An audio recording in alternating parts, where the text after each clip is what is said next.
course it's going to work. Inspires confidence, doesn't it? Null sector forces are inbound to your position.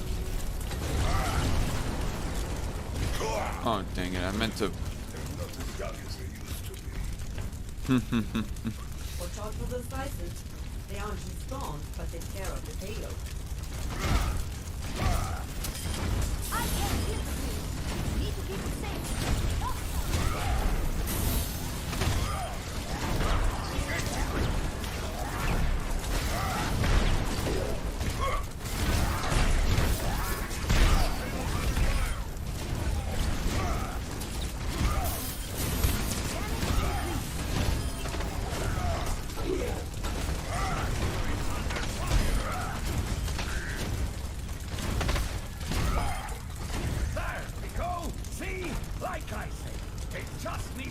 To get warmed up. So it's ready to move out? Not quite yet. I should have known. Team, get ready for another wave of attacks.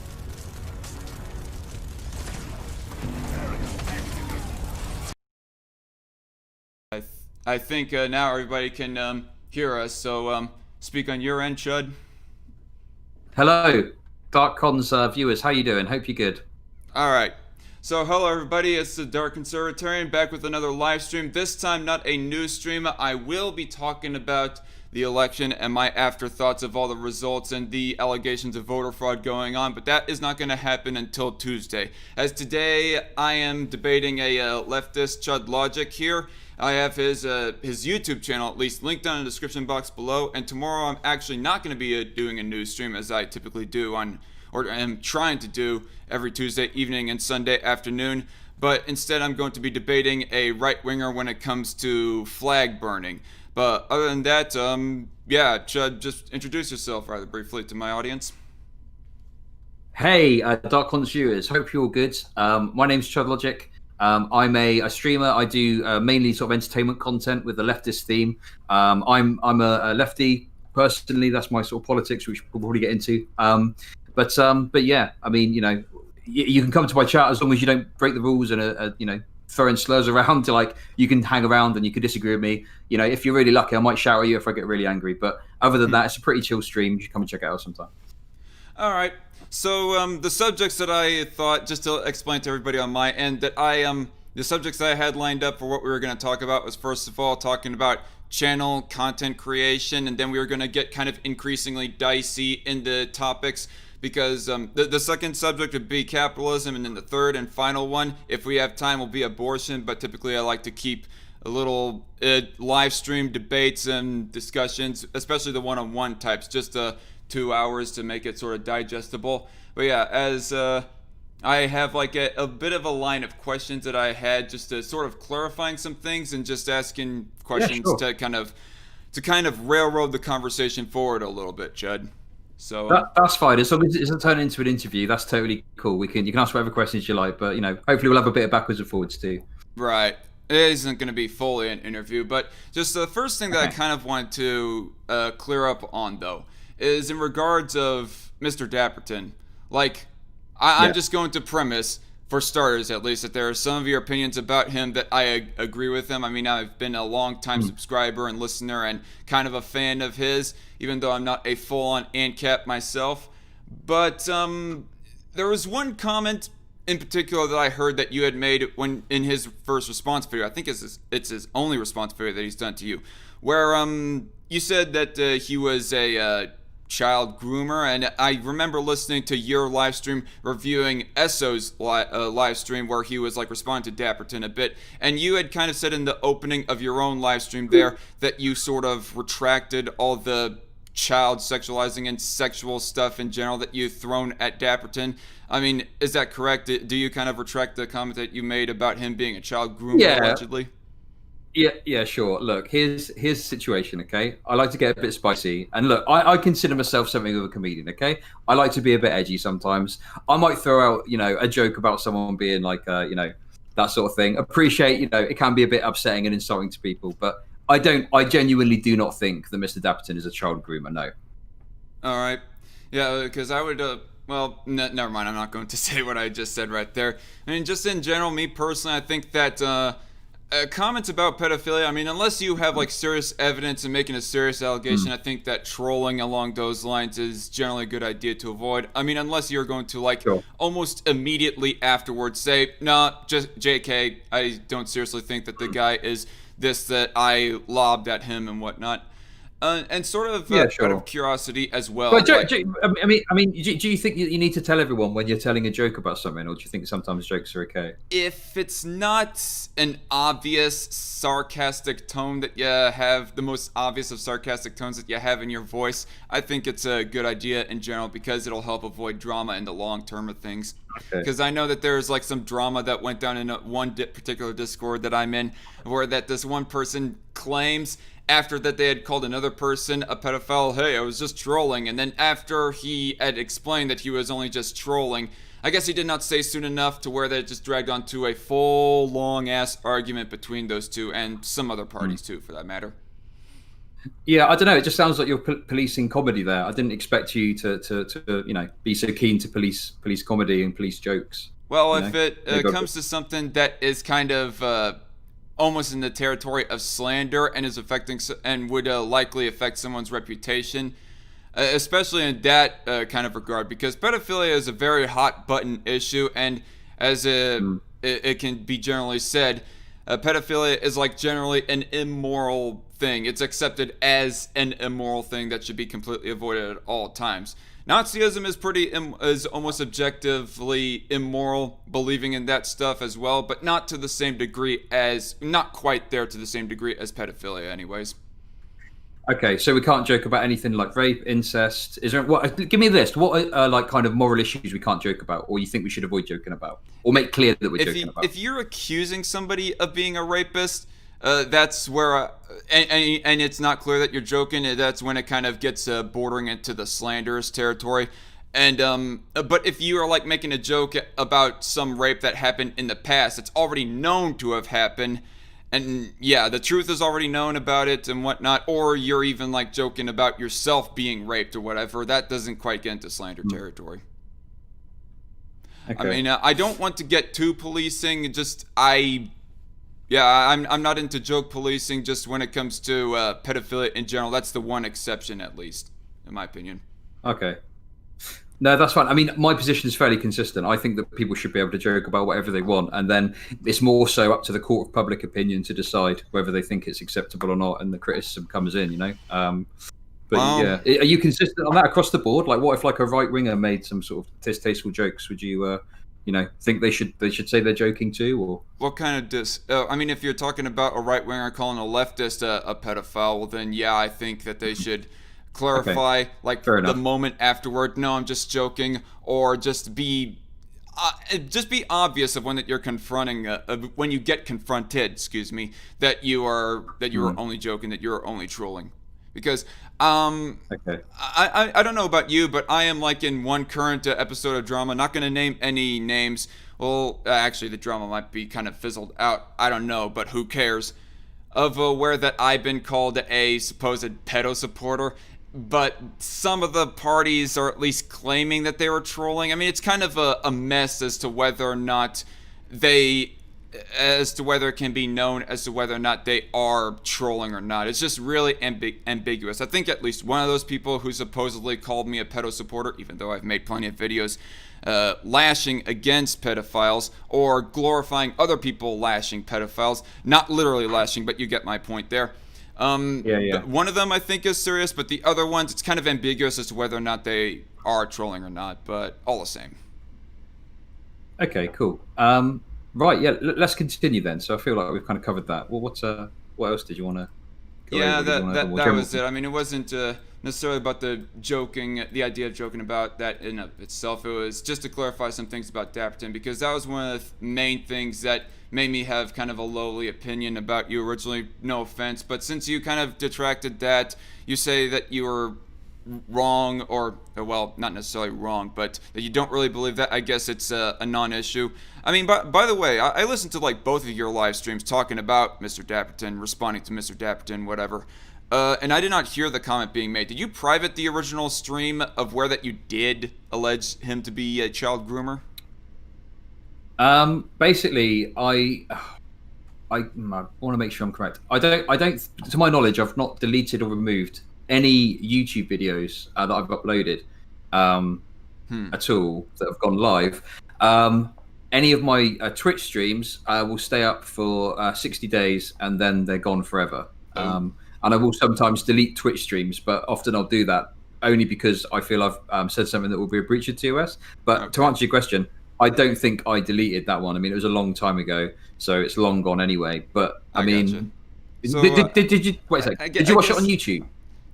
No, I did not watch that particular one on YouTube. I watched only the two that you've made about Dapperton, where you didn't full out say that he was a child groomer. But the only thing that I had heard you make that comment was within Dapperton's own response to you. So I guess either you had made that comment in another live stream that's released on YouTube of where that Mr. Dapperton wasn't the title character of the live stream, so therefore it cannot be easily searched up, or it was put on a Twitch stream that you did not save on time before it was deleted. So I don't know.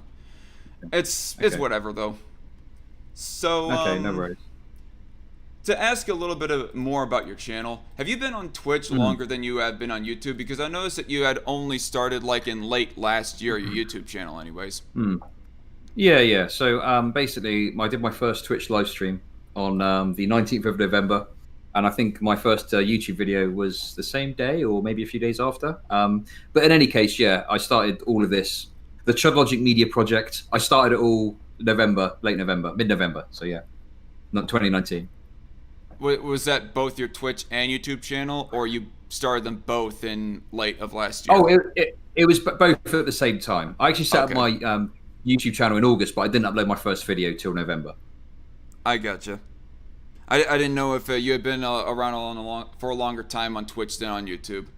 Okay. I had a Twitter account from like July 2019, but I've not been making content for that long. I mean, just a few years ago, I was into all the anti-SJW stuff. So, it's probably good that I haven't been around for a while, because otherwise I'd have a lot of backtracking to do on some of the videos I made. But yeah. All right.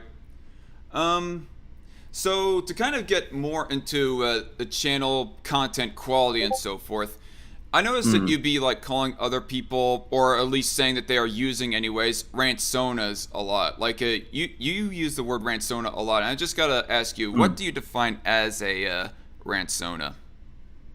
Okay, so what I kind of would define as a ransona is like a piece of art that people use in like a placeholder of themselves, right? So, I mean, I see where you might be going with this. You could probably fairly describe my little picture that I've got as a ransona. Like, I would be fairly comfortable with someone calling it that. But for me, my thing is something that I've put together in like fucking 10 minutes on a fucking Chrome thing, on like a Chrome fucking glowy eye thing. What I find cringe is when people do like a kind of animated ransonas and put a lot of effort to it in it, But I don't know, like, I just find it funny, right? Like, you got the sunglasses, the long coat, that sort of thing. Like, it's a little bit cringe. Like, you take it a bit seriously, don't you, right? Well, maybe somewhat in the actual words that I speak and whatnot. Although I do like to have just general fun with my YouTube channel and with the editing of my videos and so forth. Whether or not people take them seriously or not, especially if somebody's opinion is so freaking subjective to where my fan base likes it, gets amusement out of it, but leftists don't get amusement out of it. I don't really care. It's just I was just a little bit confused about your some of your commentary. I did not know as to whether or not I should take it as an outright bad thing or if it's just your opinion and whatnot. But it seems like the whole animated avatar thing, people using animated avatars, it just seems to be more or less not really your taste, apparently. Yeah, that's a fair way of putting it. Yeah, because there's a whole lot of. Would you consider Adult Swim cartoons to be cringy in that same regard, or not? I don't know. I don't really watch Adult Swim, to be honest. I don't know. I'm not really into cartoons, to be honest. I mean, I don't have a problem with people that are. Like, if you like a cartoon, that's fine. It's your personal taste, It's just I find it funny, and my audience find it funny when I find these kind of, obscure channels that have got these funny ransonas, and we just sit and laugh at them. That's kind of a lot of my content, So, yeah, it's If you, I don't know what to tell you. Like, it's just like I enjoy making the content. People enjoy watching it. We find it funny. It's no real biggie. I was just curious on that front. Yeah. Yeah, don't take it personally, okay? Like, no. It's just funny. I didn't really take it personally or any Okay, real technical offense to it. So okay, next question that I had lined up. I just gotta ask, like in that throughout that whole live stream, you were calling my format and my 2 cents format, and I think to an extent Night Shift's format cringe. So I just gotta ask you, what format do you not consider cringe as far as content creation goes? Oh, that's a very broad question. I don't know. Like if I could give you an example, maybe. Yeah, sure. PSA Sitch, his videos and his live streams. Do you think those are cringe or not? I've not really watched that much of that content, to be honest. I probably, if I would probably find it a bit cringe. I don't know. To me, it's about how seriously someone takes it, and I think some people just take it a little bit too seriously. Like, I don't know. A lot of this is just fun to me. I just see it as fucking, it's just funny. I just laugh at stuff. Like, I don't know. Like, it's a very difficult question to answer, right? Like, maybe the PSA Stitch is cringe. Maybe, I don't know. If I watched it, I probably would say it's cringe. But in terms of example, well, what isn't he cringe? does use a lot of I don't know. cartoons and animations in his videos and whatnot. So yeah, I mean, yeah, I probably would, to be honest. But yeah, I don't know how to answer that, to be honest. Like, what isn't cringe? I mean, H Bomber Guy would be somebody who you obviously respect and don't find to be that much cringe most of the time. Am I correct in that assumption? I think that like some of the bits that he does can come across as a bit cringy, but I do enjoy kind of H Bomber Guy's content, and obviously H Bomber Guy in many ways is a precursor to me in some ways, I would say, because he's the one that like would bring up Davis Arini and point out all the stupid shit he did on his channel and laugh at him and stuff like that, like. But bear in mind, cringe is not just isolated to rant owners. You can have a person that's real on the screen and it can still be cringe, right? Yeah, I understand that. But in your opinion, for something to fall under your opinion as cringe, an animated format that is more likely to fall under cringe as opposed to a live action format like H Bomber Guy does?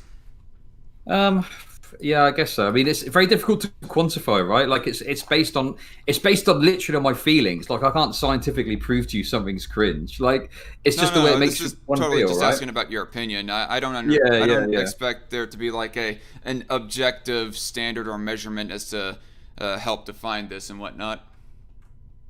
Yeah, okay. But yeah, like, I don't know. Like, I watch something, and obviously the stuff that I tend to watch, I don't really find cringe. It doesn't give me that feeling. I only tend to watch cringe on stream because it's just kind of funny to me. But anyway, I don't know. Like, yeah, I don't know if that answers your question. I don't really know what else to say on that one.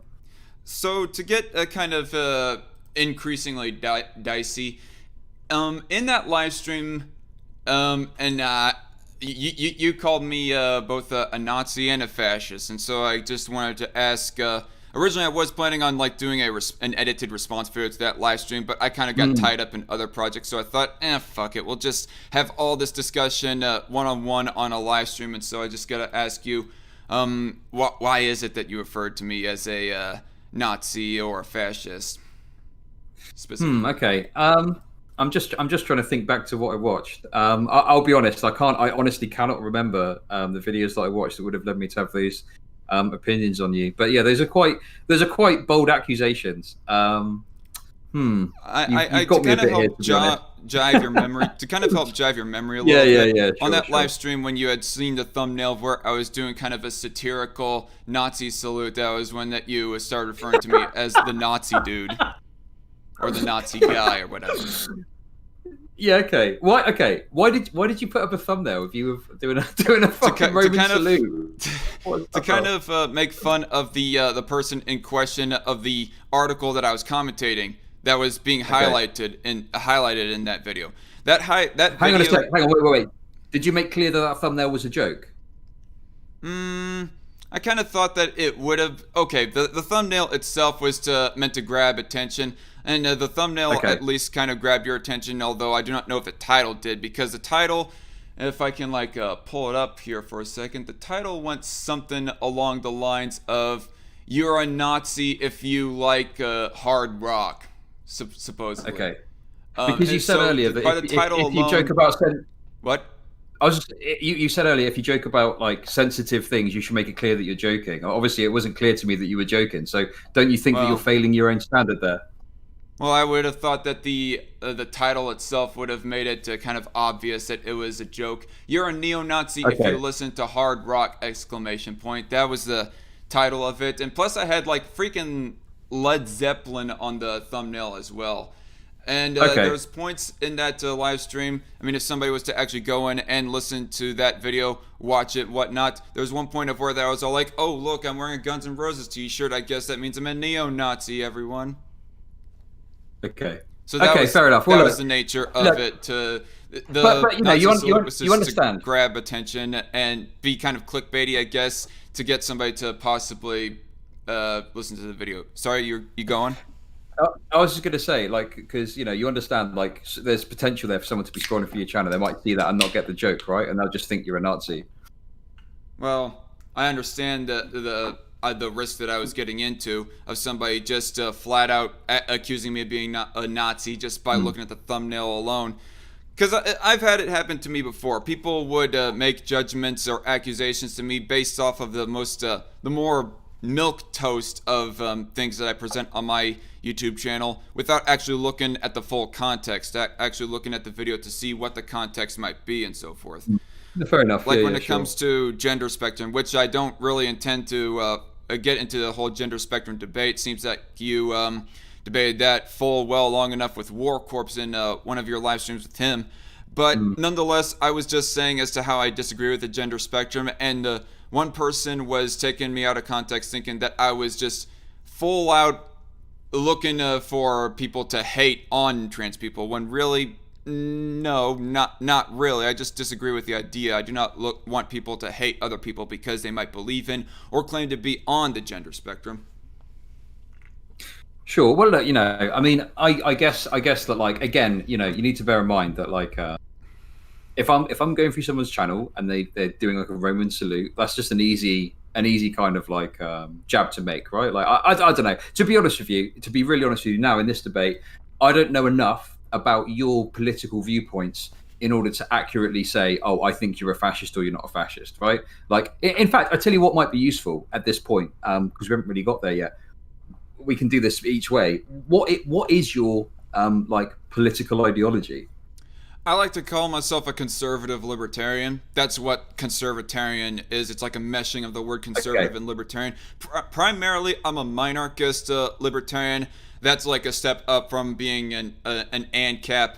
But there are some toleration, some kind of compromises that I have between normie conservatism and libertarianism. One of the main things being abortion would probably be the biggest thing that would make me considered as a conservative in that regard. But when it comes to sex rights and drug rights and so forth like that, I'm heavily libertarian in that area. And when it comes to also to flag burning, because I made a response video to Mike Knowles, who was cheering on the idea of putting forth a flag burn ban, and I was like, no, don't do that. I mean, I hate flag burning myself, but you banned that kind of goes well against free expression. So yeah, you get the idea. So you pick and choose which aspects of liberty you want to support. Is that right? Basically, although I will still say that there Okay. is a libertarian argument to be made against abortion, but we'll kind of get that on the sure. more towards the end of this live stream. Okay, cool. And by the way, I look, want to address my live chat very quickly before you go on. Go Why ahead. are we still talking about the SO versus DAP spat? Good grief, get over it already. Let them burn. I was not trying to get fully into the SO versus DAPS drama. I was just referencing the live stream where that Chud was talking about the DAPS versus SO live stream to try and make my point and clarify as to whether or not that Chud still thinks that DAPS is a child groomer or not, in which he clarified that he does not. I mean, yeah, not going on long about it, just to reassure the live chat. And by the way, I do have a lot of ANCAPs within my subscriber base. I mean, me being closely associated to my 2 cents and all. But go on, you're about to say something?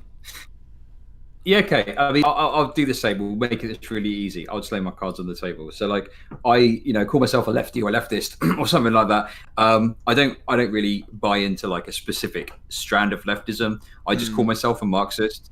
My views are all based on the central point of the idea that everyone is the outcome of their socioeconomic circumstances. That's it. That's my political ideology. Yeah, anything that can help improve people's socioeconomic circumstances, the better, that's basically my political ideology. So, okay. Yeah. And so I guess we'll kind of move on from the whole Nazi and fascist sort of thing and get into the whole economics portion of this debate, clocking in at about 25 minutes on my end. Yep. So would you consider yourself a socialist? I mean, yeah, when you said I Marxist, but just to kind of clarify further. Yeah, I mean, I don't like sort of. I'm not wedded to a particular like economic system of like, oh, this is specifically how we should set things up and we should get things going. My whole thing is there something that could have a positive benefit for the working class? If the answer is yes, I'm interested in exploring whether that can be implemented. All right. So I gotcha. So generally, you would say that you're a socialist, but there are some compromises that you feel comfortable enough on making. Like, say, for example, small mom and pop shops want to continue owning their stores. That would be where you see that there can be room for compromise, in your view.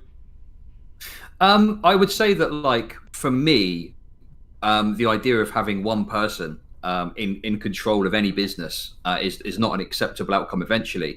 I think that at the moment our biggest concerns are like big corporations and the sort of monopolistic power that's being accrued within those institutions. I think mom and pop stores are not as much of a concern for me, but I think that like inevitably under my kind of ideal system, we would get to the stage where everyone who works in a business has some sort of stake in it over and above just working there and getting paid a salary based on what the owner of the company thinks is fair. But like I say, that's something that like is down the road. It's not something that's going to happen tomorrow or in 4 months' time or in 12 months' time. So, whilst I could sit here and tell you, oh, this is what I want my utopian society to be, it tends to be that those conversations just end up being discussions about what is possible, what isn't possible, and that kind of stuff. But generally speaking, if something is going to improve the conditions of the working class, I'm for it. But yeah, I don't know if that answers your question. That's broadly my perspective, I guess. All right, I would say that just to kind of clarify the extent that my libertarian beliefs go. My libertarian beliefs also sort of extend not just to the social side of issues, aside from abortion, if people really want to use that, the more traditional or conventional way of thinking, that being against abortion, legally against abortion, is not really that libertarian. But semantics aside, though, I also extend my libertarian beliefs on the economic side as well, in that I believe in private property rights. And if a person is going to start a business and they buy a piece of land and they use that for their business and they start voluntarily hiring people to help run their business, and they grow off of that, I believe that they have a full-on right to that private property, as long as they did not forcefully coerce somebody via like any violent or threat of violent sort of means, like holding somebody at the gun or chain and whatnot. Okay. Well, the first thing I think is there's a big oversimplification there, and there's not taken into account some of the other factors that come into play in terms of people owning land, people owning businesses, inheritance, capital investment, things like that. But one thing I just want to sort of push back on there is this idea of not coercing anyone, right? Because under like a pure capitalist system, that is inherently coercive, right? Because people would need to work for someone in order to earn money in order to feed themselves. That's inherently coercive, is it not? No, I don't think so, because it's more like the natural circumstances they are put into. It's not like there is some individual or some entity that is holding them at gunpoint that they have to work for one or any particular business. Wait, okay. What do you mean by natural circumstances? What do you mean by that? By natural circumstances, I'm meaning obviously people will just naturally starve if they do not work for it in some sort of manner, be it that they Well, work for a company or wait. otherwise. For one thing. Well, no, people starve. People starve because they don't have any food to eat, not because the work's got nothing to do with it. You know, if you give someone food, they won't starve, right? Like that's fairly straightforward. What's work's got nothing to do with it? How do you think humans survived before the concept of work as we know it existed? Not working is one of the contributing reasons as to why that a person could plausibly starve. I mean, if they don't work to earn some kind of a living so that they can purchase food and whatnot. I mean, yeah, so a person can be freely provided food, and if somebody does, you know, freely of their own will provide someone else food, well, then fine, cool beans. But generally, how does that person get the food to give to them then? They have to work to get the food as well, don't they? So there is, obviously. Yeah. So no matter which way you cut it, there is some coercion going on. Someone in our current system has to work in order to provide food for themselves or for others who say can't work. Right? What happens if someone doesn't work? What? Yeah, under your system, right? So you say that are you like a small government conservative then? Is that right? Yeah, more or less. Okay, so I presume that you would abolish welfare or severely reduce welfare. Have I got that right? Or you can correct me if I'm wrong. Abolishing it is the ideal, but reducing it is the short-term goal at least. Like, for example, I don't want somebody, if they are going to be just willfully and intentionally lazy to where that they don't go looking for any work at all to be a contributing member of society or to anyone's life at all, to be just leeching off of the public welfare system. Like, if to clarify, if you're like sick or elderly to where that you can't work, that's a little bit of a different circumstance, and I am for somewhat of a compromise. Or at least in my point of view, I can somewhat compromise on that, at least in the short term. But ideally speaking, yeah, I don't believe that anybody has a right to someone else's goods or services, in which indirectly, in a matter of speaking, with welfare, somebody is providing into that pool of money to be feeding everyone else. I think you get what I'm trying to say there. Before I get too wordy. I think so. Okay, so just to clarify, if someone's too old to work or they're sick, say they're disabled and they can't work, what should happen with them? Social Security. Well, actually, Social Security is a thing. It was what I was about to say, but I do believe that there should be a way for someone to opt out of Social Security if they want to. Hang on. You said you wanted to abolish welfare. That was the ideal, right? And then I've asked you, how do we deal with people that are disabled and too old? You said Social Security. So do you want to abolish welfare or not? Okay, I thought you were asking that question of the short-term circumstances of what my compromising beliefs are, not what my ideal beliefs are. I did not know that you're asking about my ideal, but in the ideal circumstances, though, ideally they would be provided by other family and friends that they have. What if they're not? What if they got no family and friends? What happens then? Sorry. What if they, of course you were going to say, I get it. If they've got family and friends, they'll feed them. What if they haven't got any family or friends? What if they're alone in a house, they're sick and disabled, there's no welfare system? What happens to them then? No one's willing to provide for them. What happens to them? Ultimately, I guess they would die at that point.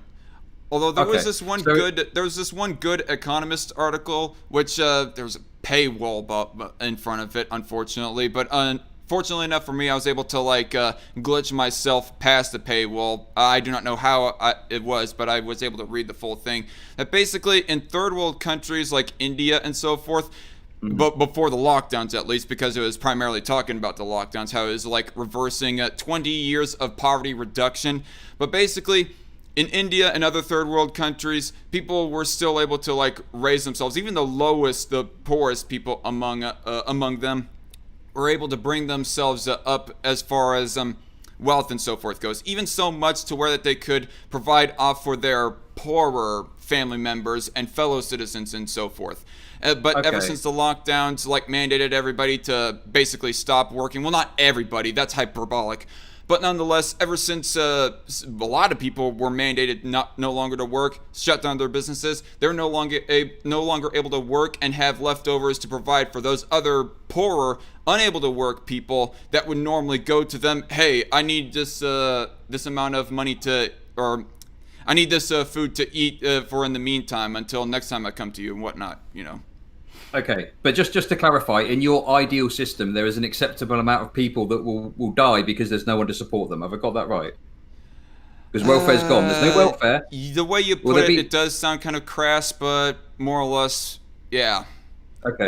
A small minority that would. Good. And you call that your ideal system? Ideally, if you're talking about the system itself, the way that the government works and whatnot, yeah, but ideally, those minority of people would not even starve. Ideally, people would just, of their own private interactions, be providing for them. Yeah, no, I know all this. Yeah, but what if there isn't? That's my question. And your answer is, if there is someone that exists that's too ill or too old to work, and there's no family and no friends and no one around them to provide this charity, you are happy for them to just die. Not happy. You accept that's an acceptable outcome for you in your ideal society. Sorry. Within the ideal system of government, yes. Okay. Good. But like I said before, like I said, basic bitch welfare for those who are completely unable to work, and we can even chalk this up to single moms that end up being, having like a child or two and are unable to work because of some kind of life circumstance as well. They can be provided for as well, who are too busy to work because they have children. But like I said, welfare in that regards is somewhat of a compromise in my point of view, which is why I cannot call myself a hardcore ANCAP, which I guess a person can go off on a limb that I'm also not a hardcore minarchist either in regards to the welfare system. I just admit to harder right people that, yeah, I realize that people don't have a right to welfare, ethically speaking anyways, but basic bitch welfare. I'm a bit confused then. So you want to reduce the size of the state. I guess my question would be, if you're reducing the size of the state, A, who is going to decide who deserves welfare and who doesn't? And B, like, how are we gonna fund it?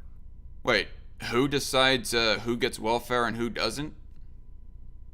Yeah, because you want to reduce the size of the state, you said, right? You're a minarchist, so that means you only want state to cover some fundamental basics. You say you want it to include welfare, but if you've got a minarchist government, I'd imagine taxation would decrease significantly.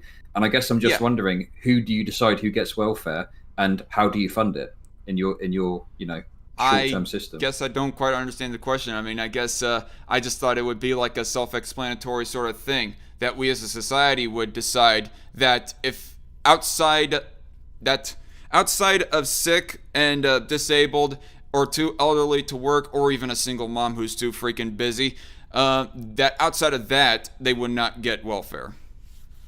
Sure. I mean, because you understand the way welfare works. It's means tested, right? So like in the UK and America is probably the same. You have to there's means testing for welfare, so you have to hit certain criteria in order to get welfare. So if you want to have this reduced government, and you want to limit taxation, which I presume is one of your positions. Maybe I'm wrong, but I'm presuming that's correct. No, you're correct. Well, how do you decide who gets it, and how do you fund it if you've got a smaller government and less income coming into the government through tax? How do you decide who gets it? How do you fund it? I mean, how we would decide is that a person applying for welfare is that, like you kind of implied there, they would be means tested. There would be like a list of qualifications. Well, who's going to do the means testing if you've reduced the government? Who's going to do the means test? Like, what? Are you saying that there's going to be a government department for welfare? Like you're saying you want obviously. Because a minarchist, okay, but a minarchist only wants the state to deal with the bare bones of society. Like I'm a bit confused. Like I don't really get it. So you're not a minarchist then, are you? I mean, no, that I am a minarchist in the idea that I am for cutting down bureaucracy, but obviously there would be some head department that handles welfare, dude. I mean, it's kind of self-explanatory. I mean, I did not think that I had to annotate that. I mean, obviously there's going to be some group of people, some department that handles welfare that people turn in their welfare applications to.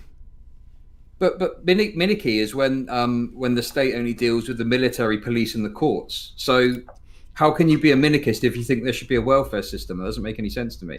Well, like I said, I guess that makes me not a hardcore minarchist, but like I said, Okay. in the ideal What does that form mean? Like, you either believe in minarchy or don't. Like, you either believe that the state should provide the police, the courts, and the military, or you think it should provide more. If you think it should provide more, I don't understand how you can call yourself a minarchist. It doesn't make any sense to me.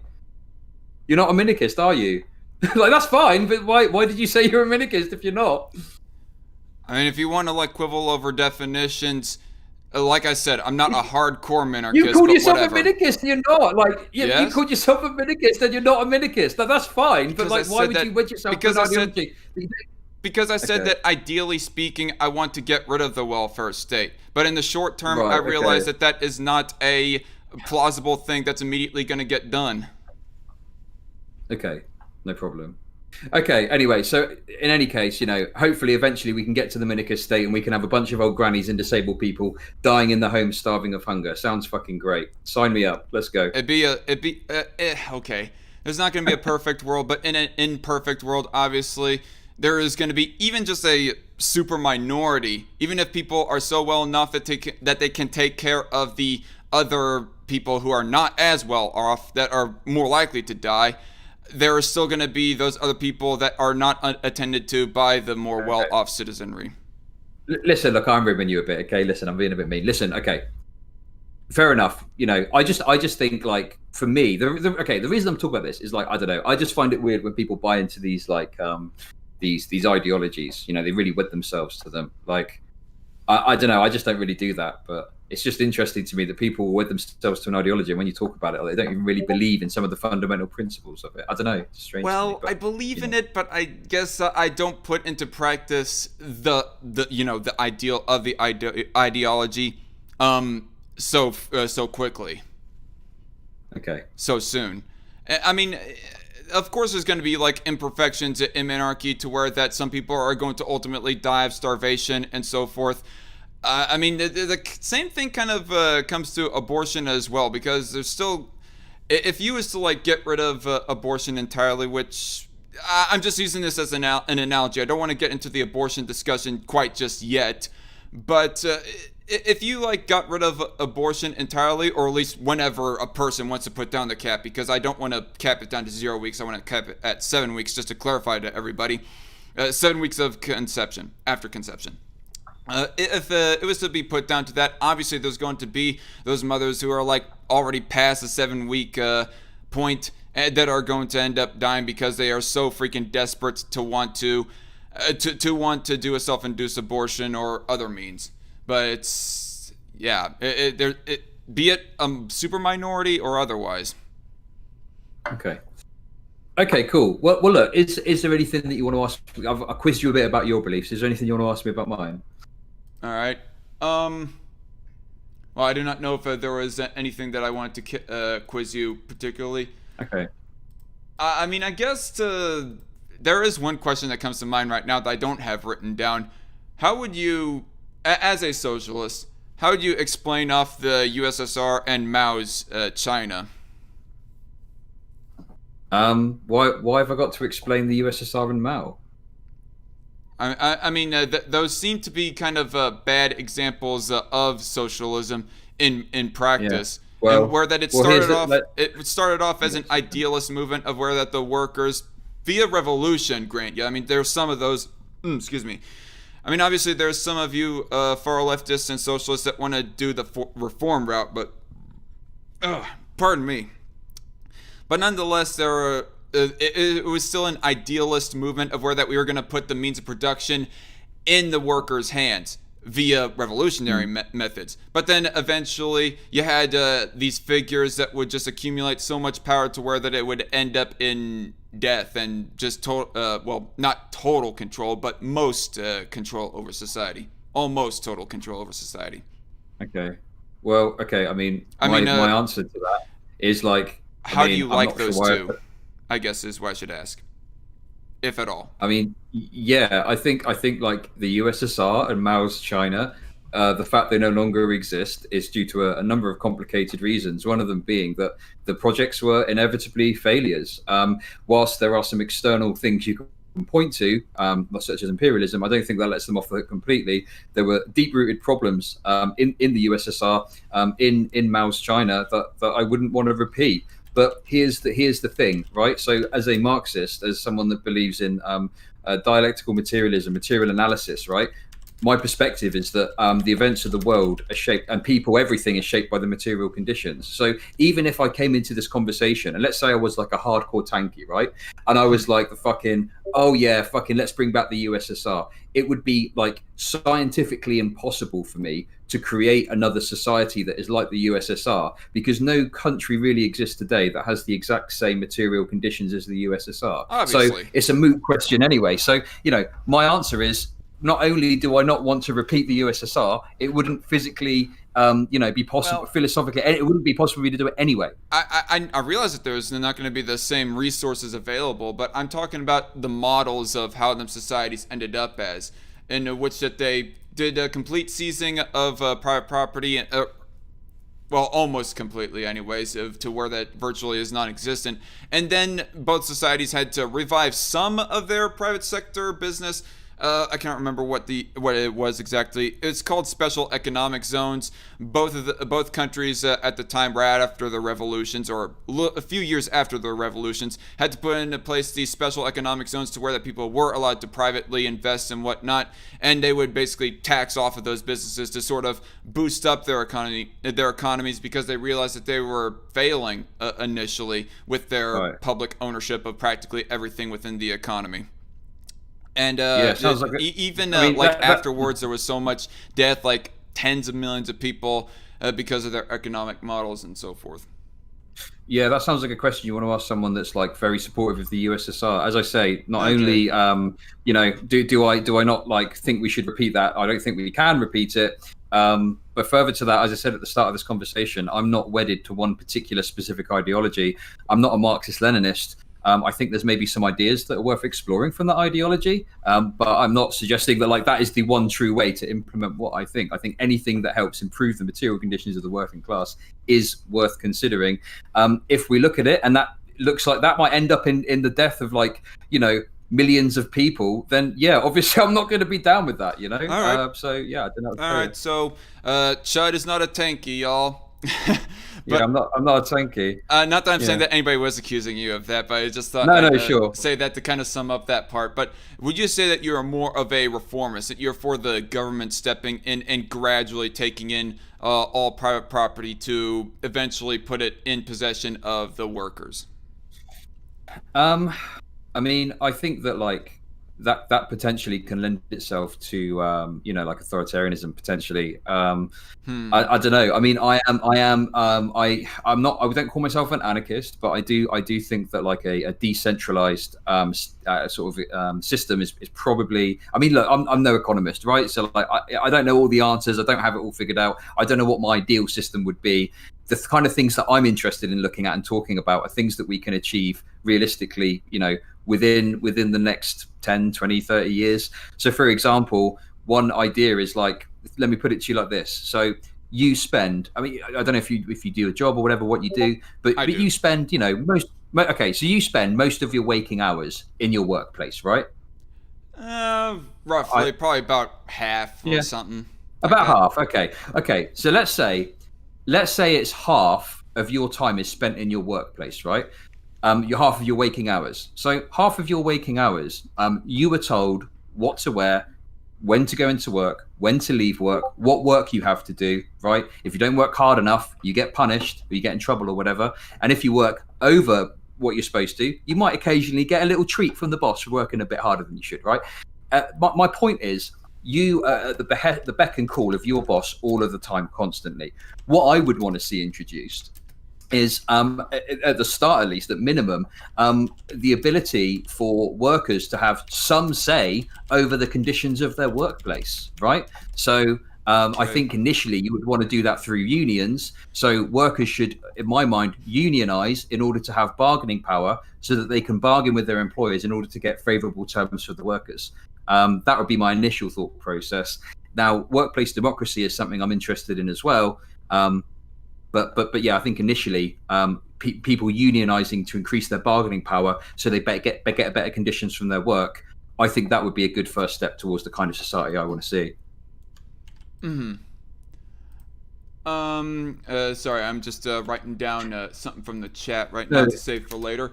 So I guess that's fine. I just want to ask a question. Do you think it would be good if workers had a say in how their workplace works? I think it's not really my place to determine. I mean, I don't know. Honestly, I don't know precisely if it's better for a business to be owned by a single person or by the entire collective of people that work under that company. Sorry. I'm not talking about whether it's better for the business. I'm talking, do you think it's better for the worker if they could have a say in how their conditions are at work? I'll say not necessarily, and I'll explain that a little bit later, but there was kind of a question that I wanted to ask kind of in relation to what you said a little bit earlier. So Sure. You're not a revolutionary, as you obviously laid out, and as far as reformist type... Look, okay. My question for you is this. I mean, I'm a Marxist, so like inherent within that ideology is the concept that you cannot achieve the society that is just for the workers without a massive upheaval of the system as it exists. So, you know, I don't like calling myself a revolutionary because it seems kind of larpy, but you know, I do think that is true, and I think that there would need to be a mass upheaval of our current mode, our current economic system and stuff. No, well, my point. I mean revolutionary as in the violent means, not revolutionary as in boy people that colloquially use it for Bernie Sanders and his movement. That's not what I'm meaning. So you don't consider yourself a revolutionary in the Marxist-Leninist tanky sort of definition of it, and I don't know. You seem to not really give me a clearer answer as far as the reformist side of it, but just to kind of ask the general question, though, how would you attain your brand of socialism?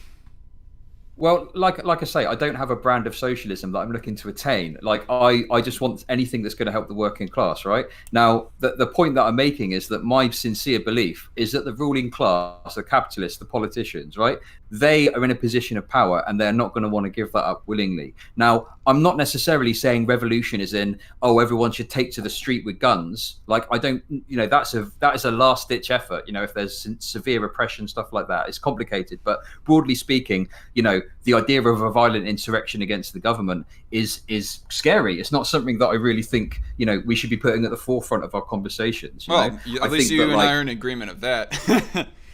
Yeah, sure. I think that you should use the mechanisms of power that exist as best you can. I think you should vote. I think that you should vote for the policies that are going to benefit you. And I think that like not every revolution has to be like violence in the streets and stuff like that. You know, there's examples in, you know, where I mean, you know, there's examples in history where it's not necessarily been like, you know, oh, we're going to kill all these people or that people. I kind of reject that kind of side of it. It's about, you know, how can we use what we've got to get what we need, and if we can't, what do we do instead? And I don't necessarily have answers for those questions. I don't know. Okay. I don't know if that's answered your question or not, but that's broadly my position. Okay, I think I get some kind of idea, but to sort of give the kind of rundown, from what I got from your whole spiel there, am I correct to assume that unions would be one of the methods? Unions kind of sort of uncoercively forcing the hand of managers to operate their businesses in a different sort of way that you find more ideal? Unions would be one of your answers to how to attain that? Because think of it like this, right? If, let's say tomorrow, every working class person, so what I mean by that is every person that has to sell their labor to survive, right?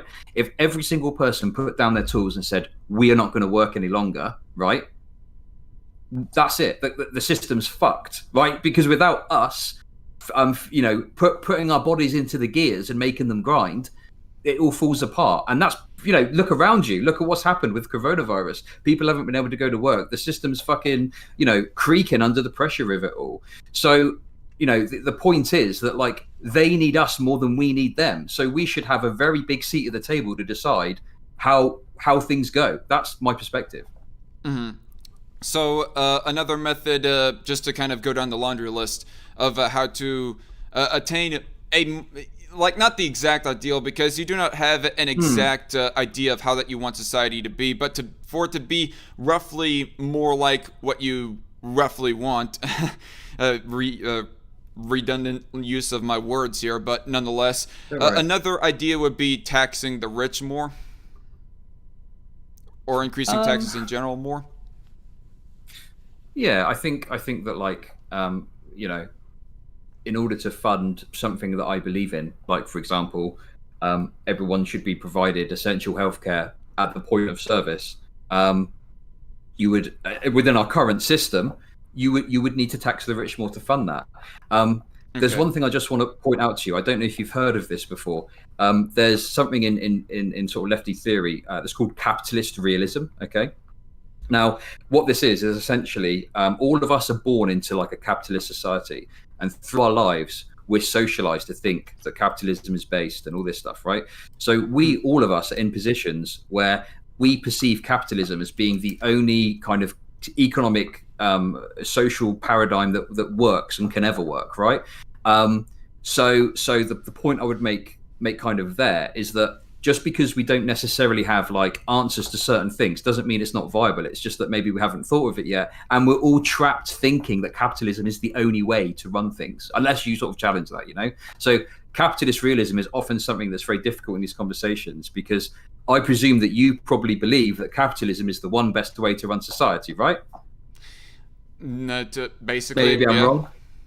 No, Yeah, no. okay. You So- got that might be an oversimplification, but basically, you got that right.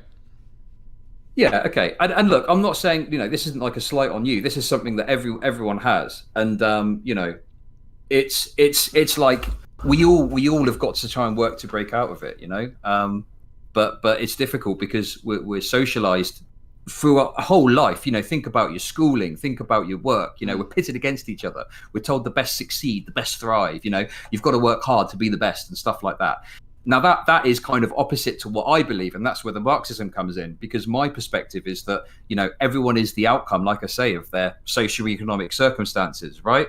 It's like, you know, tell someone with no legs to run 100 meters in 9 seconds. They can't do it. You know, it's Yeah. like that, very simplified, but on a broader scale. So, you know, expecting someone to just, you know, get a good job, set up a business, five head, like that doesn't really, you know, work for me because of the way that I view the world, if that makes sense. Yeah, roughly. Sorry, I'm going back and forth as far as my attention span No, goes. it's fine. Trying to- Listen, I'm going a bit all over the place. Please, if you want to ask anything, or you want to confirm anything, or you want to challenge me on anything, please do. No, I got it. Yeah, I'm just looking at the live chat here, and I just want to say very quickly, I'm addressing this more specifically myself than you don't have to necessarily address it. One of my chat commenters says, Techno1200 says, Chud, in your perfect society, would there be gulags? And I think it's safe to assume no, since Chud doesn't exactly agree with the USSR or Mao's China, nor is he a Marxist-Leninist. Look, I can very easily answer that if you want. Okay, no problem, easy peasy, right? So my whole every element of my worldview, of my belief, stems at the fact that everyone, without exception, is primarily the outcome of their own socioeconomic conditions. So by that logic, a criminal is not like an inherently bad person that should be punished, right? A criminal, due to their circumstances, has ended up committing a crime. So any removal of them from society should be wholly focused on rehabilitating that individual so that they don't commit crime anymore, okay? So if you've got someone that's committed a murder, for example, right, that's obviously a very bad thing that they've done, but any taking away of society should be purely to keep the rest of society safe, not to punish that person, right? So gulags don't really work for me. I don't really like the gulag model. I think that any removal from society to rehabilitate should be done in comfort, so they're in the best possible conditions to grow and thrive, and hopefully they'll rejoin society. If there was someone there that, say, had a brain damage or like a really bad mental health issue that led them to the position where they're going to commit crime no matter what, it doesn't matter how well you treat them, it doesn't matter what healthcare you give them, they're going to end up committing crime. You know, you should, it's not a gulag, but obviously you can't have someone that's got this really dangerous proclivity to commit crime out in society. Mm-hmm. So you unfortunately do have to remove them from society, but not in a position where they're like in chains, breaking rocks. You give them the best possible life that they can, you know, outside of being able to harm others, but it's comfortable and they can live out a life without harming others. That's my answer to the Gulag question. All right. But so to kind of expound on your whole spiel right there, do you think that there's any point that a person cannot be rehabilitated? Because obviously I agree that if a person commits one murder, or I agree enough anyways, that they should not just immediately be put to the death penalty or whatnot. But if they commit more than one, if they commit like dozens of murders within a single incident, it kind of shows a sort of such a moral bankruptcy to where that they are beyond rehabilitation. At least that's my opinion anyway. So I just want to ask you, is there any point to where a person can't be rehabilitated? Well, the question to ask about the serial killer is, why are they a serial killer? That's what you need to get to the bottom of, okay? Some serial killers are the outcomes of horrible circumstances. For example, abusive parents, stuff like that. I could list it, but you get the idea, right? They're brought up in horrible conditions. They're victims of abuse themselves, etc., right? So, they didn't ask for that. They didn't ask for that to happen to them. Like, especially if they're like a kid and stuff, like I say, they're the outcome of the circumstances. So, I don't think that there's it's obviously very immoral what they've done broadly, but they're not inherently immoral. They've just had a bad fucking roll of the dice through their life, and it's led to this horrible tragedy. So yes, it should be the focus. It should be on rehabilitation. If there's someone there that has had such severe issues that their brain has become damaged, or let's say that they're born with an issue, I don't think it's particularly moral to put them down like a dog. Again, it goes back to my example. I think they should be removed from society where they can't cause harm, but in the best possible conditions that we can manage, so that they can live out an existence without harming others. Do you not think that there is an aspect of free will to somebody's decision to commit a murder, though? I'm not. Free will is, to me, a bit of an illusion, right? As I say, it's but this is what we're probably going to fundamentally disagree, right? Because to me, free will is kind of an illusion. It's something that we think we have, but in reality, our whole pathway is more shaped by our circumstances, right? It's I don't know. That's kind of my position on it. It's, yes, there are obviously decisions that you can make within your life that can have an impact and stuff like that. But firstly, I think that pales in comparison to the broader journey that you take. And secondly, I'm more interested in talking about systems and how to improve systems to improve people. Because even if we agree that one individual can make better choices, well, what do? I go and speak to someone and try and convince them to make better choices? That seems like a massive waste of time. Surely you'd be better off changing the broader system to change people for the better. One quick example of that, I don't believe in giving people healthcare because it's the right thing to do, or I'm a nice guy for thinking that. It's because my belief is that if people have healthcare, the best healthcare available, and it's free at the point of service, they will be better people. That's my perspective on that. Oh, I don't know. I guess that's where that the fundamental disagreement is, and that we won't be able to go much further. And obviously, I'm not a philosopher that can make the sophisticated philosophical point as to how that free will does exist. Listen, I'm not a fucking philosopher with free will either. Okay, so listen, don't think that. No, I did not really get that impression either. This philosophication shit, no, fuck that. Okay, we can talk about. We can talk about something else if you want. Whatever you want to talk about, but if there's any questions you've got, if there's anything you want to push back on, it's fine. I gotcha. Yeah, I guess that's just where the fundamental disagreement is, again, when it comes to rehabilitating somebody, because I do believe that there is a certain line to rehabilitation, but there is a certain point of where that is completely of somebody's own free will. To where that they might not be inherently immoral, because some circumstances of which that they were raised with that might have made them twisted their mind to think that oh yeah, killing somebody is just fine, or even oh yeah, fucking a kid, that is just fine, or whatever the fuck have you, applying that to pedophiles, equally speaking, to murderers. Well, but the thing I would ask, right? So you're saying someone decided to murder someone, right? My question would be, why did they make that decision?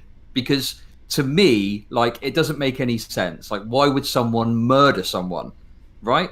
So my logic there would be, if you ask why someone did something, normally you can dig into it and you can find a reason as to why they did that, right? So it becomes less of a, they just went and they just were like, do you know what I'm going to do today? I'm going to make the free will decision to go and murder a motherfucker, right? It becomes more a case of, okay, actually, they had this mental health condition that led them to do that, right? Their wife cheated on them, so they murdered them. That's bad, don't get me wrong, but it's answering the why they did that. And why did they decide to take that action off of the fact that their wife murdered them? You get down this route of trying to understand why people do things rather than just judging. If I may interject, you may have a little bit of a point when it comes to mental illness, but when it comes to, say, somebody is not mentally ill, they're just hurt, like, say, in a love triangle, like you mentioned with the whole wife cheating thing. I mean, yeah, the whole wife cheating thing is bad, but does it really justify outright killing the person that has cheated on you and whatnot?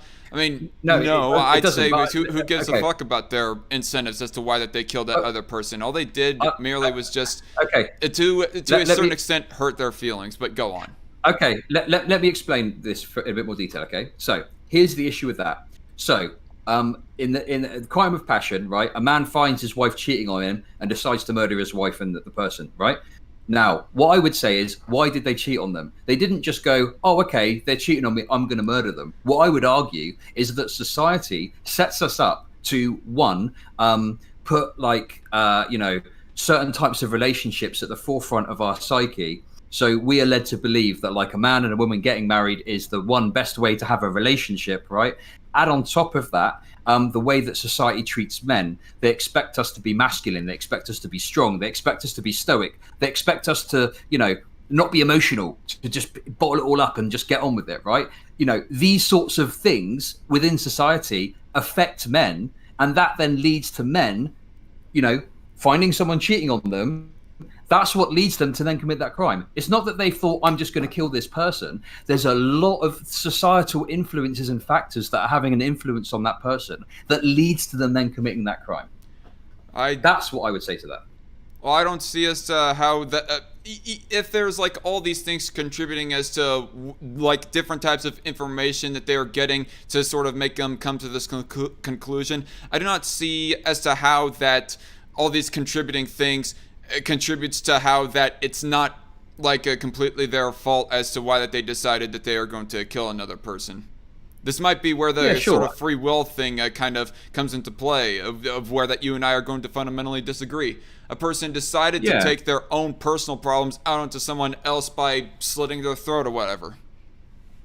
Yeah, sure, and that's a terrible act, and obviously I stand against that, But my thinking is that, like, what you're thinking of there is after the fact. So they've done it now. You've got to try and punish them or do whatever to stop them doing it again. Some people praise the death penalty, etc. And so on. My idea is like, and it's a much bigger project, and it's not as easy an answer as, oh, we can just imprison them, right? It's how do we change society to diminish the chances of these things happening? Because even in the most ideal systems, there'll probably still be these things that happen, right? But it's about trying to reduce the chances significantly of these things happening in the first place. And I think that if we, for example, change the way that like men are treated, and we change the pressure on men to act in certain ways and to be very, machismo, and to be aggressive, and to be like, oh, this is my woman, and all this kind of shit, right? Putting it simply, I think that could have a big impact on that potentially. I don't know. That's my thought process on it. So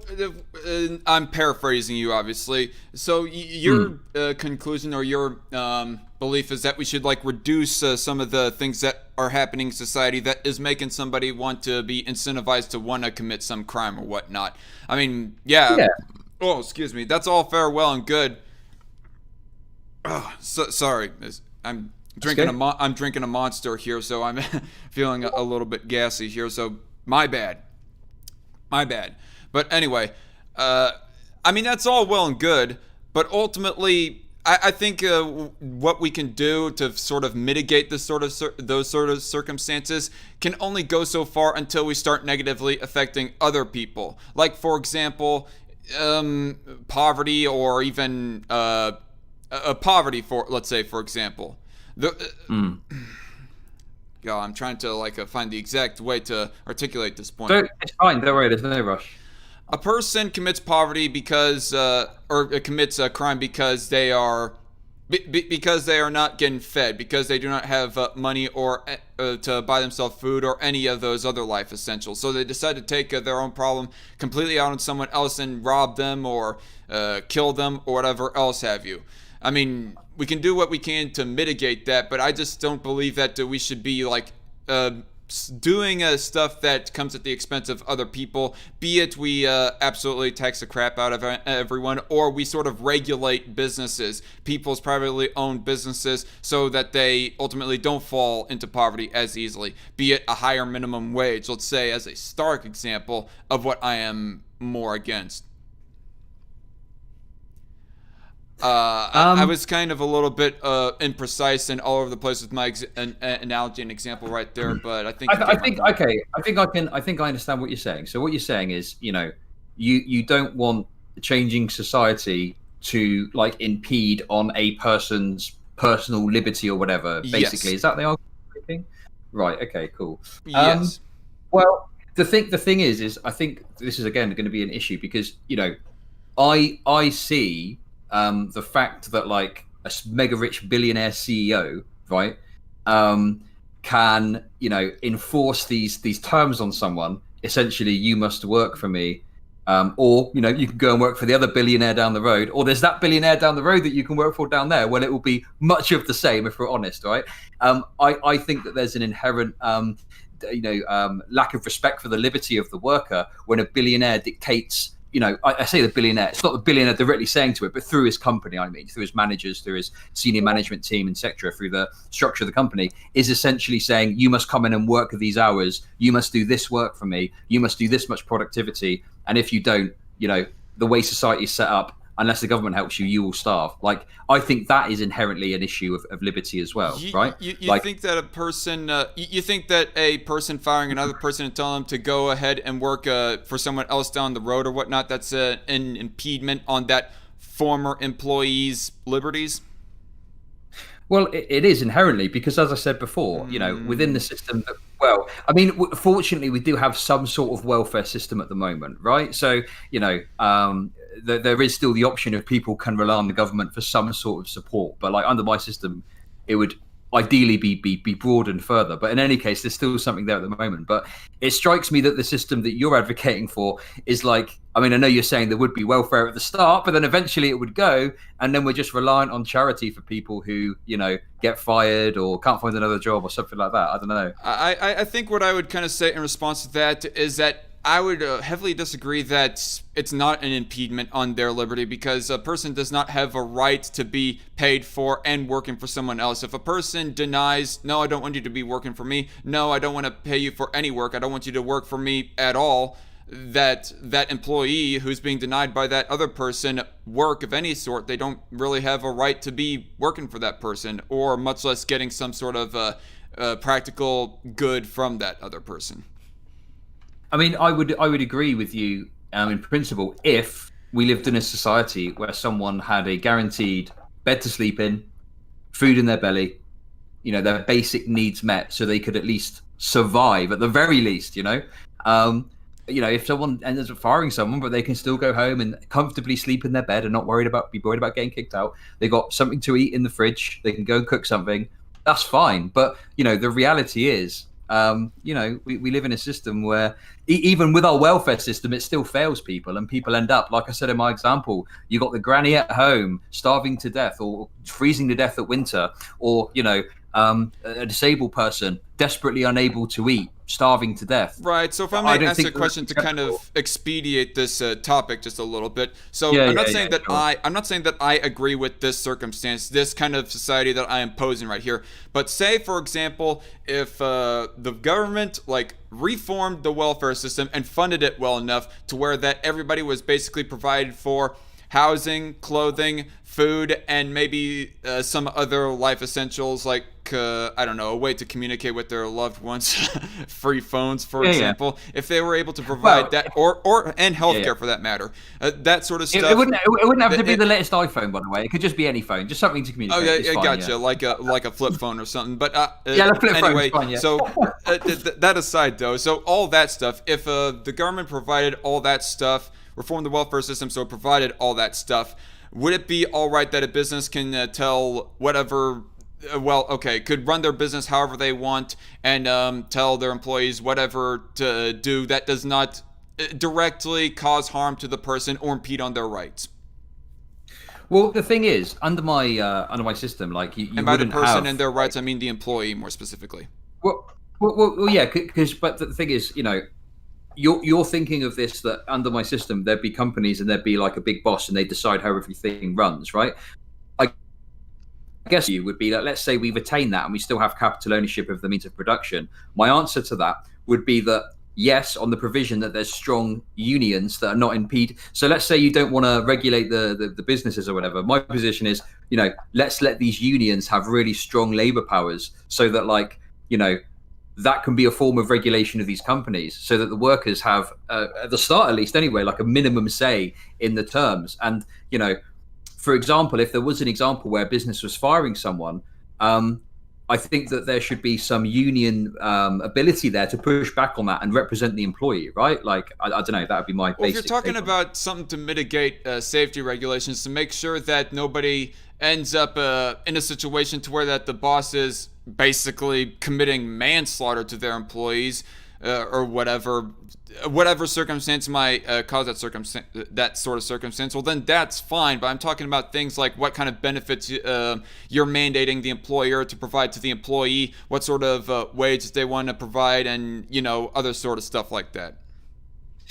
I mean, I think the reality at the moment with the system we live in is like, it would be impossible to take away government regulation for your or my system. But my belief is that if you have a strong enough union power and you have workers strong enough within a company, government regulation wouldn't be as necessary, because at the drop of a hat, a union could just say, right, you're not fucking adhering to what we want. We're just going to walk out and not work. So the business, it acts as a check and balance against the business, right? So, I mean, I don't know. That's just like one idea off the top of my head, I guess, that I've got. But like, this is, like there's so many different fucking things we're looking at here. Like, I don't know, like it's, Well, I think the unions can do whatever they want as long as it does not impede on the employer's freedom of association and private property rights. Like, for example, the employer doesn't want his employees that also fall under that union to be protesting in front of the gateway that lets the delivery trucks come on into the factory and whatnot.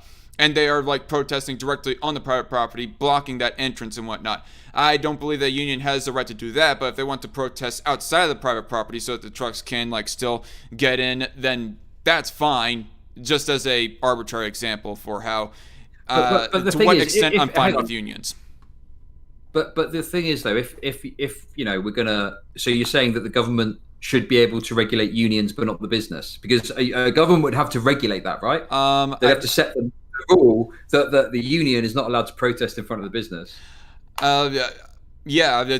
Well, I don't know if I would say so much that it's a regulation upon the union, just more like a prevention of them impeding on someone else's rights. I mean, well, who's going to prevent them if not the state?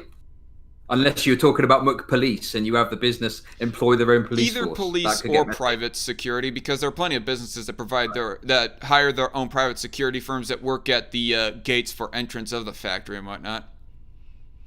Okay, I don't know. I just don't really understand. So you're saying that? Let me. Okay, but let me say to where that I am. Let me say to where I am fine with regulations on business. This is a big fat if, by the way.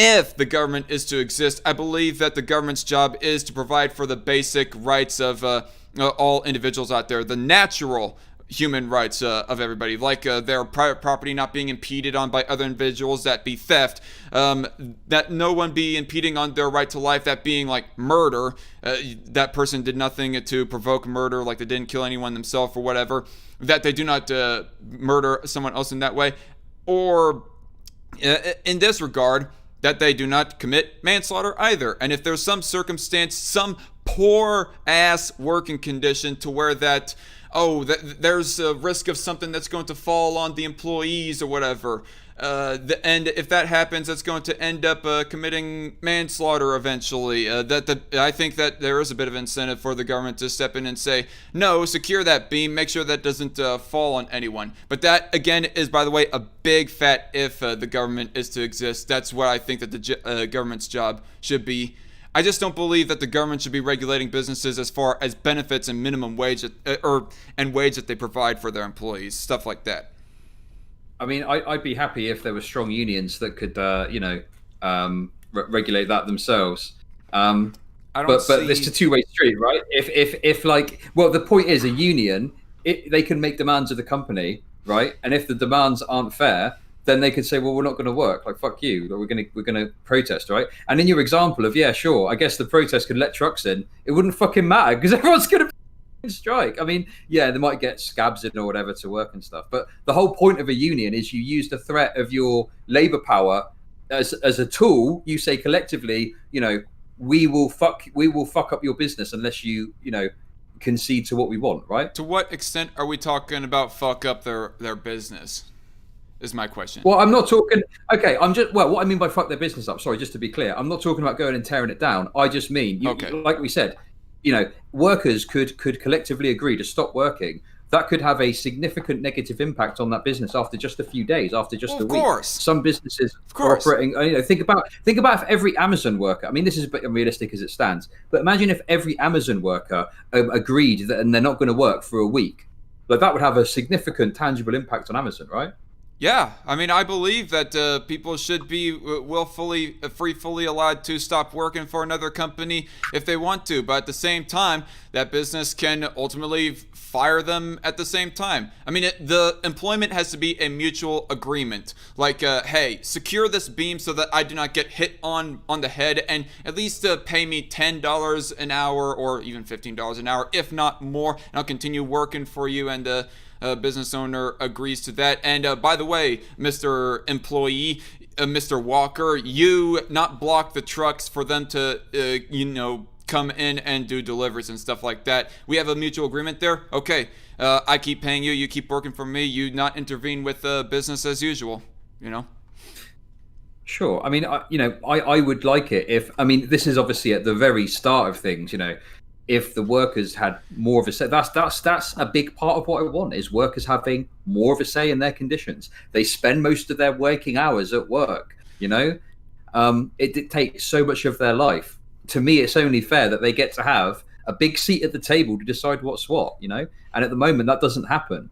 At the moment, society is weighted very heavily towards corporations, and I think that's terrible. And I think people get given a really raw deal by companies. I just don't believe that it should go to the extent of where that. Oh, excuse me. I just don't believe that it should go to the extent of where that other people are coercively at gunpoint forcing business owners to do X, Y, Z for the for the benefit of the employee. Whatever people can do via non-violent, non-coercive means, that's fine. Okay, so you're pro-union then?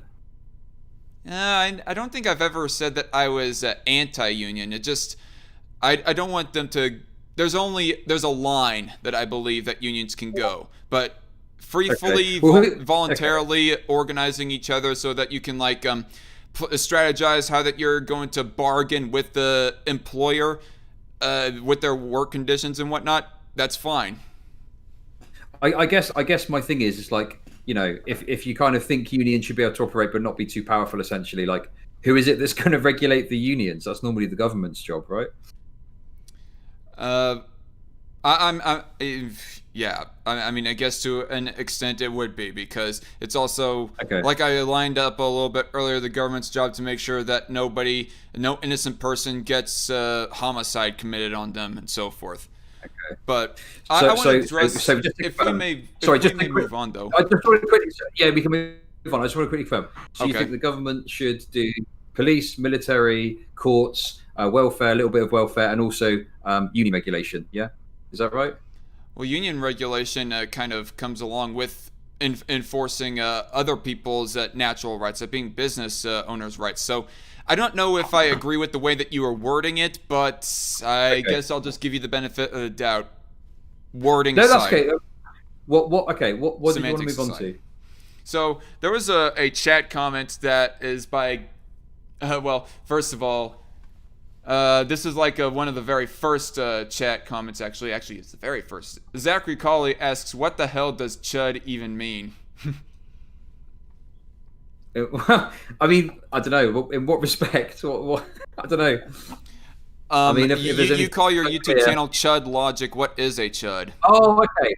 Okay, look, okay. So basically, chud is a slur. Okay, so it's a I say it's not really a slur. I'm just joking, but it's essentially like I guess you could call it like the right wingers or whatever would call like people SJWs. I guess you would call it like Or the cuck. alternative to that. Or cuck, yeah. So it's kind of a bit like you call a right winger a chud. It started off it was just a joke, but I don't know. It's kind of grown on me, and everyone calls me chud now. So it's kind of lost some of its power. But yeah, it's just like a dismissive name for like a right winger basically. But with Okay. love, I don't know. Techno 1200 said in the chat, let the gay interracial couples own 50 caliber machine guns to defend their weed business. He's basically quoting Austin Peterson. I just had to read that aloud very quickly. That's a good meme. I like that. That's a good meme. Zosolix, I guess he's one of your fans. He asks, at the Dark Conservatarian, what about Jeff Bezos and Elon Musk leeching all the hard-working class taxpayer money from government-handed subsidiaries? I mean, obviously, I'm against government subsidies and bailouts and so forth. I don't agree with, say, Trump, for example, bailing out all these companies in the light of the coronavirus. I don't agree with Obama bailing out GM. I don't agree with Bush bailing out bank businesses. And yeah, I don't agree with bailouts, and I don't agree with subsidies to oh god, what's a very solid example of subsidies? But yeah, just in long term short, I'm against subsidies to businesses, both big and small, but definitely big businesses. Okay, No, I mean, address that. Lobos is asking something about abortion, but I guess we'll save that for later. yeah, we can move on to that. That's cool. Well, if you've got any more stuff, that's cool. Right. Well, actually, there's a couple more things about the whole capitalism thing that I want to go on a little bit longer. That Go ahead. will Yeah. probably drag on the capitalism subject a little bit longer. So I just gotta ask, how would you define democratic socialism? Because I remember back on your response stream to Magog of Morskar, which, by the way, I know that you don't find the guy funny, but I find him at times hysterical and other times mildly just little smirk dad joke funny or whatever. Okay. But how do you define democratic socialism? Because you did not really explain how you thought that Magog was wrong in that one stream that you did responding to his tweet there. Oh my god. Damn, I can't even remember that one. That must have been an old one. It was something in the early part of this year. I mean, you think that your videos are old. I have videos going all the way back 3 years ago, even 4 years ago. And yet I must have not caught the algorithm as quickly as you, because I'm still below 1,000 and you're at almost 5,000. But it's whatever. Hey, yeah, I mean, look, the YouTube algorithm is very difficult. I don't know. YouTube's kind of annoying. But how would you define democratic socialism then? Okay, so basically, what democratic socialism tends to be, I mean, some of the things I'm advocating for fall within that. So it's about basically like workers' rights, unions. It's about putting the sort of it's by putting the means of production in the hands of the workers, using the democratic systems that exist to push through things like Medicare for all, things like that. Yeah, I don't know. Okay, consumer realm, hail. Hail the Lord of Patriarchy. Never mind. By the way, sorry everybody in the live chat. I'm not going to be able to address near everything because you guys are going fast pace. I gotta say that my live chat is at least more lively than what Warcorpse's live chat was in your first debate with him. Yeah, it's neither here nor there. I mean, if you're talking about, if you're saying that democratic socialism is where that the workers or people that work under that company are democratically determining as to what gets done with that business, collective ownership of that singular business, I thought that was basically what libertarian socialism was, worker co-ops and so forth. Yeah, I mean, this is why I don't web myself to like a particular ideology, right? Like, I'm not really interested in like the specifics of this ideology or that ideology.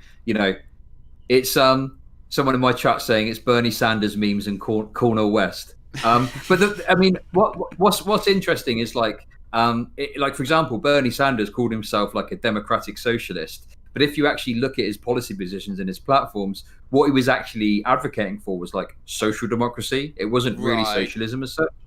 I can't remember the exact McGod video that I was responding to. But in fact, I mean, I suppose an easy way to put it is that essentially workers have in society much more of a say about how things go. That is probably the simplest way I can think of describing it, right? So for me, it's about making sure workers have more say in how their company runs, how society runs. You know, it would be moving away from like voting in, you know, the candidate number A and candidate number B every 4 years. It would be the idea of like showing kind of you know, democracy throughout society to the lowest levels to everyone. Mm-hmm. I mean, in that video, I remember that Magaga Morskar, he was saying that socialism is the seizing of the means of production. Although it ain't technically the seizing of the means of production, it's the owning, a collective ownership of the means of production more specifically. But I can understand a bit of a slip up right there with that word. And then you said democracy is where people as a whole just directly vote on what gets done within society. I mean, couldn't it be safely said that democratic socialism is where that the means of production or all private property, well, private property, quote unquote, it wouldn't, not so much of it would be private property at that point. If we got to full on socialism, it would be publicly owned, but businesses being determined and voted on with democratically within government. Isn't there a argument to be made that that would be how democratic socialism would or could work, is people within a nation vote on what gets done within business? Sorry, what do you mean? The thing is like, wait, when you, sorry, I'm a bit confused. Not people necessarily, but people vote in representatives, a house of representatives, so to speak. I mean, obviously, you in the UK, you have the Parliament members like the House of Commons and so forth, but nonetheless a Congress. They vote in members of Congress to who they in turn vote on what gets done within XYZ industry, you know, within the economy, like the healthcare industry, the food industry, manufacturing, airplanes, and stuff like that. Sure. I mean, the issue I've got with the way the system's set up at the moment is like, you know, the so firstly, you have the first past the post system, right? So what that means is like, even if in your area you vote for the person that you like, the person whose policies you like, the person you think is going to help you, right? They could get elected, but due to the first past the post system, they don't have as much power as someone in the next district over, where they just happen to get a majority in government, and therefore that person's policies are more likely to be implemented and are more likely to affect you. So one thing I think that, you know, within the current system that I would advocate for is ranked choice voting, so that, you know, you actually get a closer to the democracy than, like, say, for example, me area where it's a right winger that always wins because I live in a right wing area. So I vote for like the left wing candidate, say, and you know, it doesn't really make any difference. I might as well chuck my ballot in the river, right? So for me, like, my vote is fairly meaningless as it stands. If there was a system where I could vote for someone and it would actually have a meaningful impact on getting that party and their policies close to power so that it can at least have some influence, you know, I'd be much more engaged with that sort of system. But, you know, that is like one small change that could be made fairly easily that I think would make a big difference. But, you know, what I'm thinking of is more so like, you know, moving away from having like a central government even, and you could even have like, you know, more decisions made at a local level, you know, collectively by the workers, not just like people in the seats of power. I don't know, like, that's just, I guess. So your brand, your understanding of democratic socialism would not be that all people within a nation vote on what gets done, or indirectly or directly, what gets done within XYZ industry and the economy, but really people democratically vote within their own companies what gets done within you know, that said business instead. Well, I mean, you know, I wouldn't expect like a doctor to have a say specifically in what's happening like in the manufacturing industry. I think people that work in the manufacturing industry, you know, they're going to have more of an idea of what's best there, right? But if you've got a policy that's going to affect workers across the board, then I think all workers should have a say in that, right? Like if it's in healthcare or housing or something like that. I don't know. Okay. I guess I was just trying to understand of where that Magog was like explicitly wrong in that live stream. But then again, I guess it might be what? Basically, okay. So basically, this there's a lot of different leftist ideologies that people sort of advocate for and people talk about. I don't wed myself to any particular one, right? Now, no, I got you. You don't have to really understand. You don't have to like state that 100 times this stream. No, that's fine. But one thing I just want to get across to you, right, is that often what happens is when right wingers talk about like socialism or leftism, they represent it or talk about it in the worst possible way. So I can't recall off the top of my head the video, but I would imagine that they, evoke images of like, starvation, hunger, famine, the USSR, like the worst examples of where like left-wing socialist communist projects have attempted to be implemented. That's fair. And for me, like, I'm just, I probably was critical of that. I'd have to go back. In fact, I can't remember off the top of my head, but if I ever watch the video again, maybe I'll watch the video again and I can give you a better answer. But that's the best I've got, I think. That's fair. I mean, in conversation with the leftist, I would not call Obama a socialist, even though I might have once literally thought that he was a socialist. I mean, who knows? Maybe he has some internalized socialist tendencies and he's not exactly fully showing to the world. And same could be applied to Bernie Sanders as well. But still, all the same, even though they're not full-on socialists, but they're like too close to what socialism might entail for my comfort, especially Bernie Sanders. Obama, not so much, because you could almost call him more of a left-wing plutocrat, a center-left corporatist plutocrat, more than even a social democrat or anything like that. But I digress. No, it's fine. Yeah, I mean, I'm not like I don't like Obama. I don't like liberal Democrats. Like I'm not.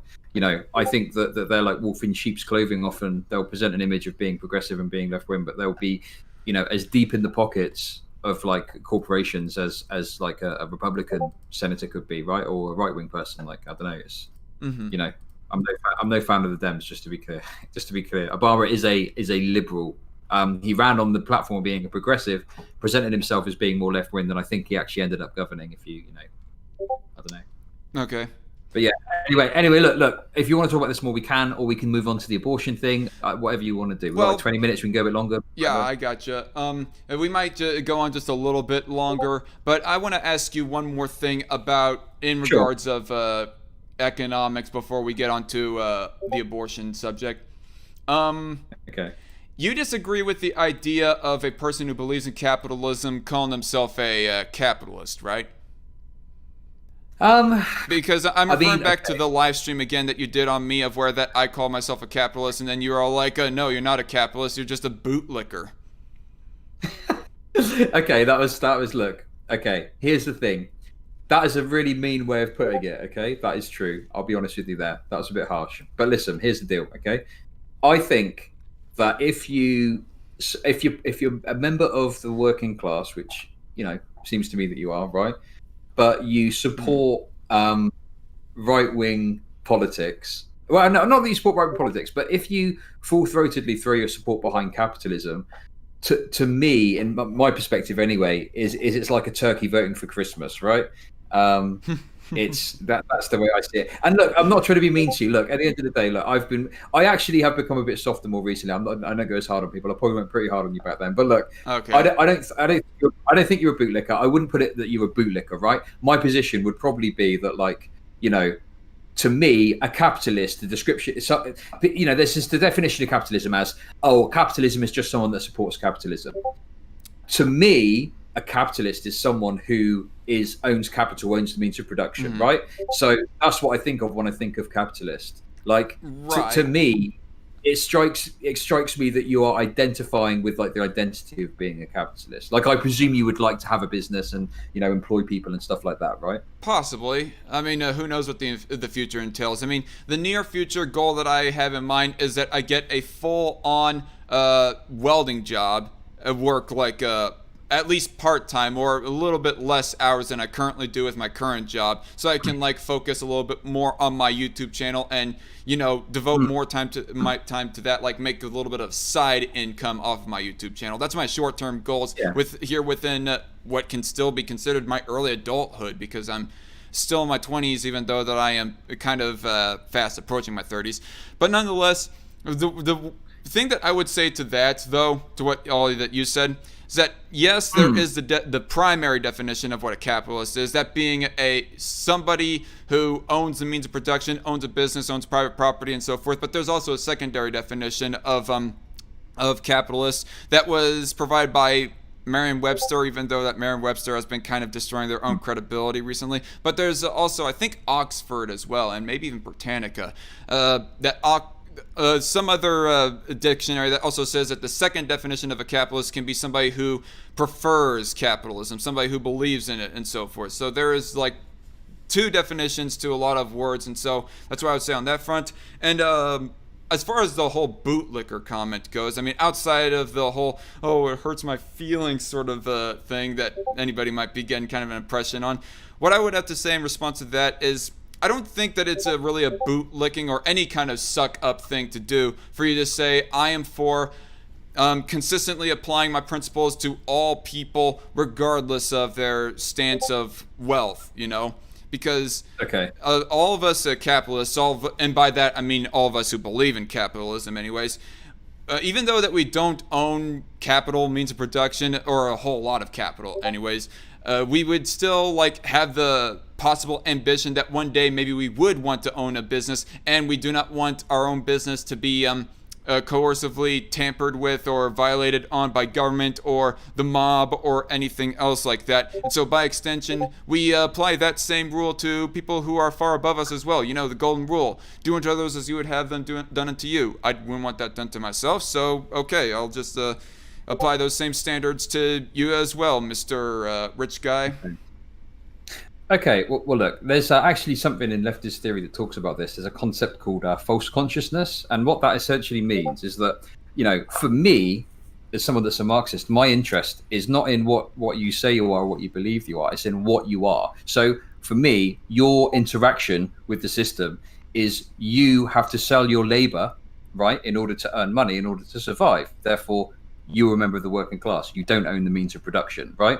So for me, you can call yourself a capitalist if you like. That's obviously up to you. Like, that's on you to do whether you do or not. But for me, to me, I wouldn't consider you a capitalist because you don't own the means of production. And I don't mean that as an insult or to denigrate you. No, I got you. Just go on. That's my perspective on it. That's my perspective on it. So I would say that, like, what's happened is you've constructed, it's not your fault, by the way, this is society exerting its influence on you, but you have constructed this identity as a capitalist. It's kind of like in America, you have these temporarily embarrassed millionaires, they're called. So there's people that will go out on a limb to defend millionaires, despite the fact they're neither a millionaire nor either really have a chance to become one, but they're sold this myth that, oh, it's easy, you can just work hard to become a millionaire. So they chase that their whole lives, never really achieve it, all the while, you know, potentially calling themselves a capitalist and believing in capitalism. But to me, and look, I'm not expecting to convince you of this in this conversation necessarily, but to me, you know,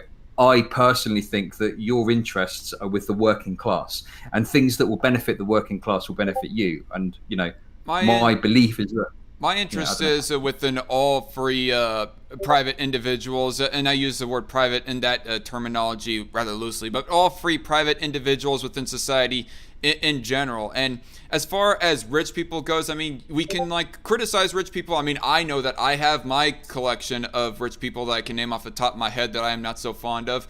I mean, I guess Jeff Bezos would be one example, Mark Zuckerberg perhaps, but then there are other rich people that outside of what I think should be done about their wealth that I think that I am more approving of, like Elon Musk, for example, his developments and ambitions within the space industry, and he even like donated some money to Flint, Michigan. Domino's Pizza had did that thing of where that they were privately paying for fixing of some roads, or at least I vaguely heard about that anyways. But yeah, still there's like other rich people that I would be more critical of outside of their wealth.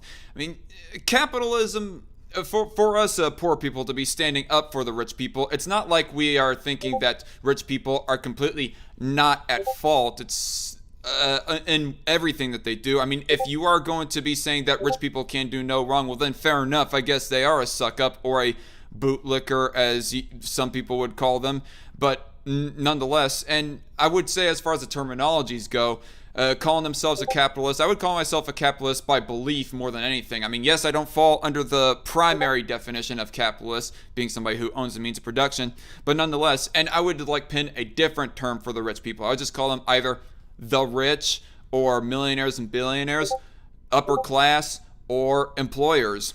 I would apply some other terminology other than capitalist. I mean, yeah.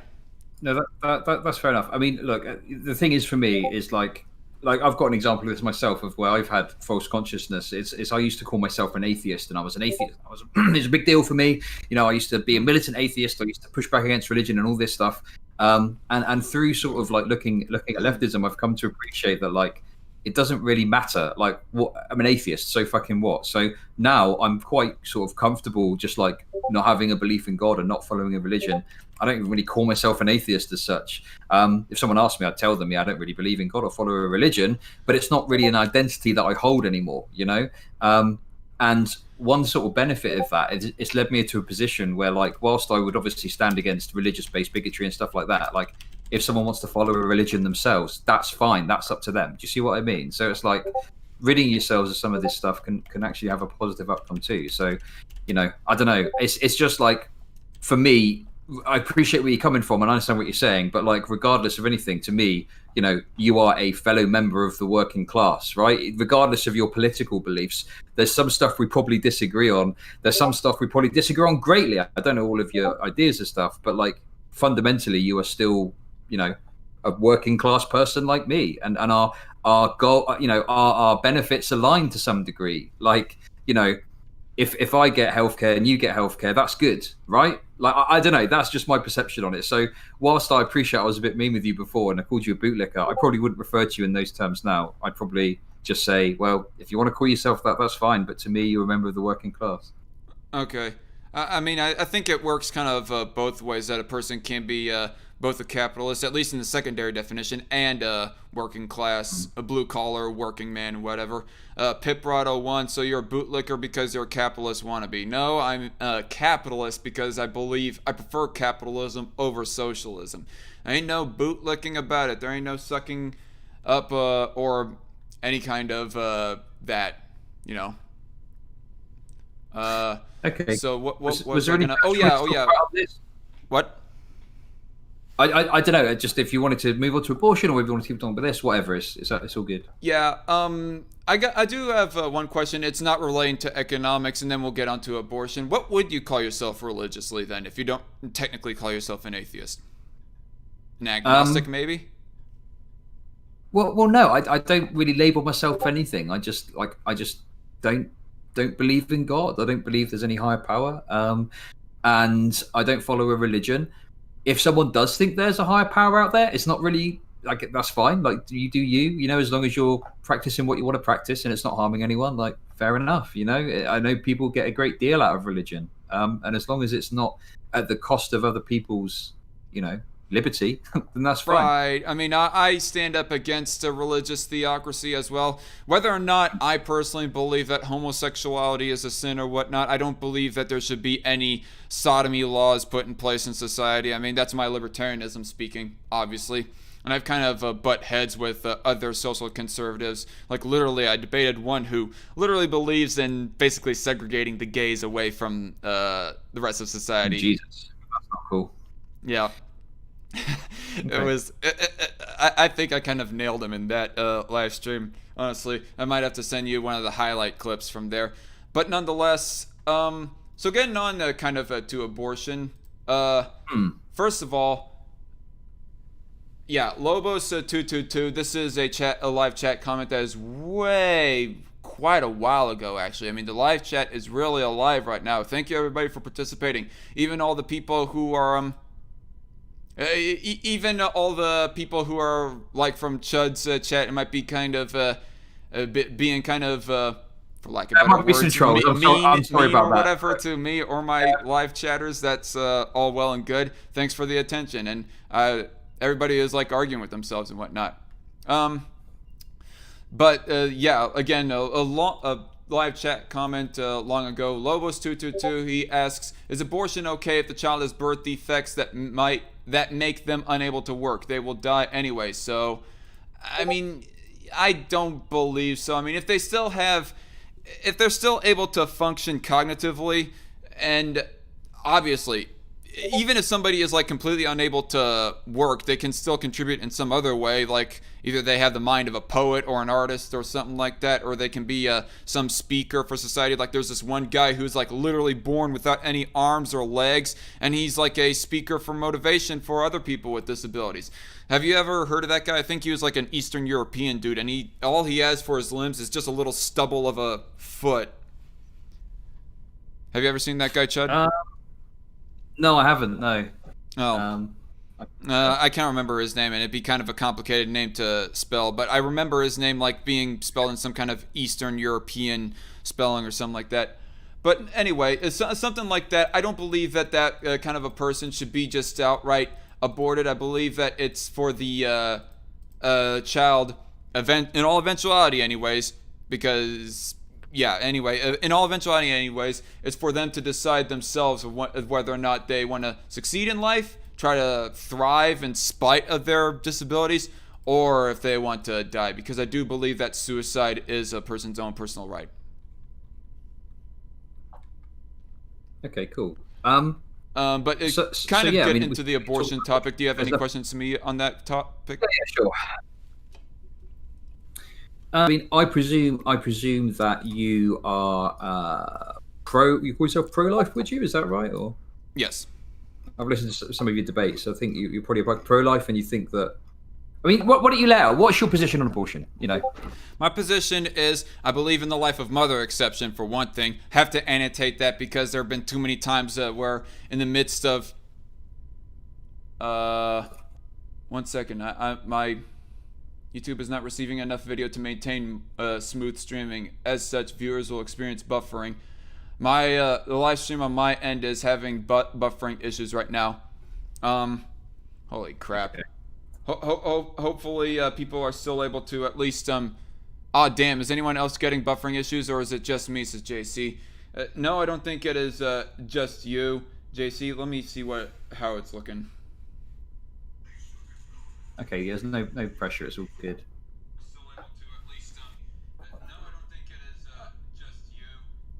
Okay, I am very choppy in the video settings and whatnot. Okay, I am very choppy in the video settings and whatnot. What do I do in order to fix this? I don't know. Sorry, live stream technical difficulties, everybody. That's fine. If you want to, like, I'm happy to spend a bit more time discussing abortion. It's up to you. If you want to restart, we can spend another 15-20 minutes. Good. Red, orange. It keeps on jumping back in the. Okay, now we're. Oh, jeez. Let me try and check something very quickly. Output. Video bitrate is down to 1200 here. I'm going to reduce it down to 1000. Maybe that'll help things just a little bit. Apply. Okay. Please check the video resolution. Okay. I have buffering issues now, says Mr. Cuttlefish. Oh, God.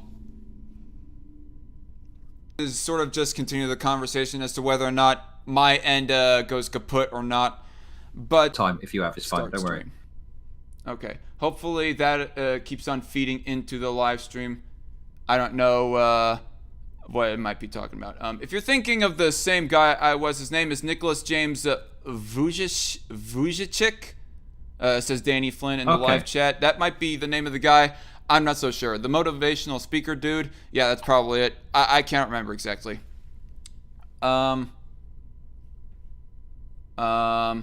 Anyway, I'm just going to continue on for right now. Hopefully things have just restarted on my end instead of full out stopped. But your question is, what is my position on abortion exactly? Yeah.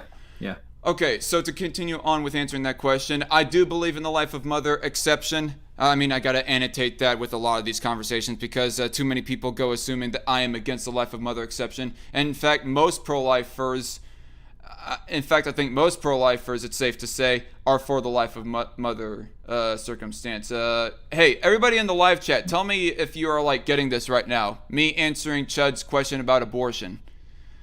To sort of reassure me that the live stream restarted and did not full on stop. But yeah, that's the one of the exceptions. I'm also for allowing, like, if it ain't technically life of mother circumstance, if the baby is definitively going to die, if they are definitely going to die in all eventuality, then I guess that's acceptable as well. Like, there is little to no chance that they survive. Fine. And I also believe that the cap of when that it should be put at for cases outside of life of mother circumstance is 7 weeks, because I do believe, kind of like War Corpse, that personhood does begin with the brain ultimately, and brainwaves, as are shown to be, started at 6.5 weeks. And the way that I would enforce such a ban is that we don't necessarily enforce it on singular mothers, because I do believe that they are more of the victims than anything else. I definitely don't believe in the death penalty, applying it on abortion. I mean, there are some people that go to that extreme, just to clarify that point, but I'm not for that. At most, I would say fining or even jailing abortion surgeons. Anyone, abortion surgeon that we find to be committing an abortion that is past the 7-week period anyways. And we would not set up any cameras in, like, because the only way that we would be able to enforce abortion on a singular mother-to-mother basis, make sure that they don't do a self-induced abortion or any other kind of method of doing that, like induce a miscarriage by falling down the stairs, the only way we would be able to enforce that is if we set up a camera in every single room and hallway in America. And that's a 1984 Orwellian precedent that I am not for, full stop. But whatever abortion surgeon, abortion facility is found to be practicing abortions past the 7-week period, shut them down, is my belief anyways. Because I do believe that the right to life, that falls under libertarianism. This is where the libertarian argument for or against abortion rather comes in, is that the right to life, particularly for all innocent beings, is a thing that exists. Sorry that I'm being like overly simplistic in that line of logic, but if we were to apply the right to life to all innocent human beings, and that would include unborn babies or fetuses, if you want to get technical. Anyway, what were you wanting to say in response to that? Okay, cool. Yeah, okay. So my position on abortion is really, really simple. Okay. I mean, first of all, I just want to ask one question. I don't think to my knowledge, I've really made any abortion content. Maybe like one video I might have mentioned it. I can't remember, but I've got like hundreds of videos on there. But why did you want to debate me on abortion? Because I heard you commenting, asking War Corpse if he was pro-choice, and he said that he was, and you said, okay, yeah, that's good. And I thought maybe it'd be an interesting subject. It's my staple topic, or at least one of my staple topics, even though that I haven't done an abortion-centered video for quite a while. I really need to make a response video on abortion sometime soon. But nonetheless, it's one of my most passionate subjects, and so that's why I thought maybe it'd be a third topic to talk about if we cannot, stretch out this live stream long enough to an entertaining amount with the 2 topics I'd already selected. Okay, that's no problem. Okay. So let me lay out my position, okay? So I don't personally believe that a fetus is a person in the same way that a born person is. Now, you obviously can have a conversation about at what point does it become a person? Is it 7 weeks? Is it heartbeat? Is it brain? Right. Is it when they can live outside of the body? To be honest, though, that's not really a conversation that I'm interested in having. The reason for that is because my argument as to why I'm pro my argument is about bodily autonomy, right? So it does, everything else is irrelevant. So it's really simple. The bodily autonomy of the woman who is pregnant supersedes everything else. And if you'll allow me, I do have a hypothetical that I want to propose to you to get your thoughts on, okay? Go on. Okay. So I want you to imagine, okay, that imagine the Saw films, right? So you wake up, it's like the Saw films, okay? You're sat in a chair, and your best friend, okay, is back to back in a bed with an unconscious violinist, and it's a very famous unconscious violinist. This violinist has been found to have a fatal kidney ailment. Okay. The Society of Music Lovers has canvassed all of the medical records, and they found that your friend alone has got the right blood type to help. I've heard this argument before, by the way, if you want me to address it kind of right now. Yeah, please, go on. Go ahead. The way that I would address that is maybe the violinist's argument would be applicable to rape circumstances, even though, as I stand currently, I am ethically against rape, the rape exception. But even then, it makes up like less than 1% of abortions. But nonetheless, I don't think it applies to most cases of abortion or pregnancy in general. Because if why not? Why not?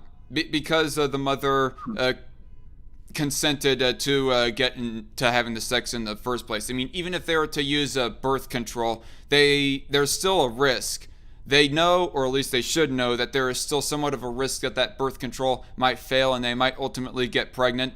And so, by extension of the whole violinist argument, if a person was to consensually offer up their liver or kidney, rather, to do a blood transfusion with the violinist, then they cannot just up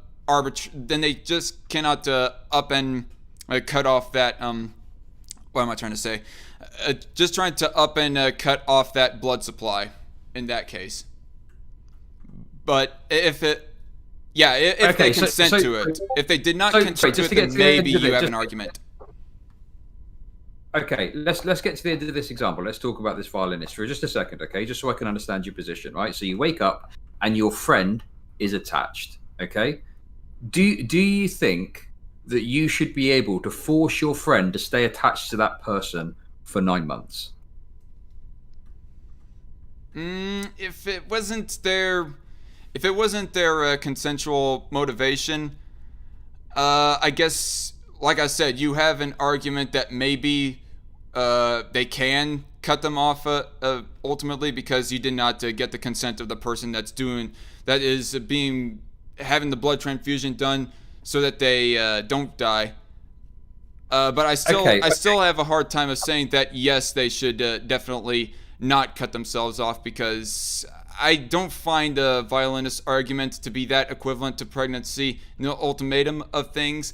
But just playing in with the argument, for right now, I guess I would say that if they did not consent to the blood transfusion, well then, yeah, cut them off. Okay, well, what about this, right? What about if they entered the situation willingly? What if they said, yes, I'm willing to help this person out and I'm willing to be attached to them?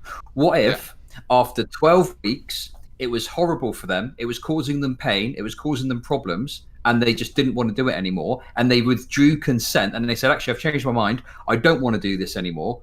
Under those circumstances, should they be able to stop? Unless they can find a replacement person to essentially be a blood bag for that person that can potentially die, well then, no, I don't think that they should just up and cut off from there.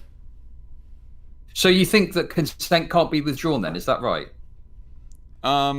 If they knew exactly what they were getting into, and if they had themselves set up, and if they were to at some midway point withdraw consent, they could die. No, you still have to stay with this set amount of time in order to fully save their life. Then I don't see as to how they can like just up and get out of that circumstance if they knew what they were getting into ultimately, and cutting off would just immediately kill them or whatever. Okay, so let me ask you another question, right? Let's say that you're going to someone's house and you're taking them to the bedroom, right? And they've said, yes, I'll have sex with you.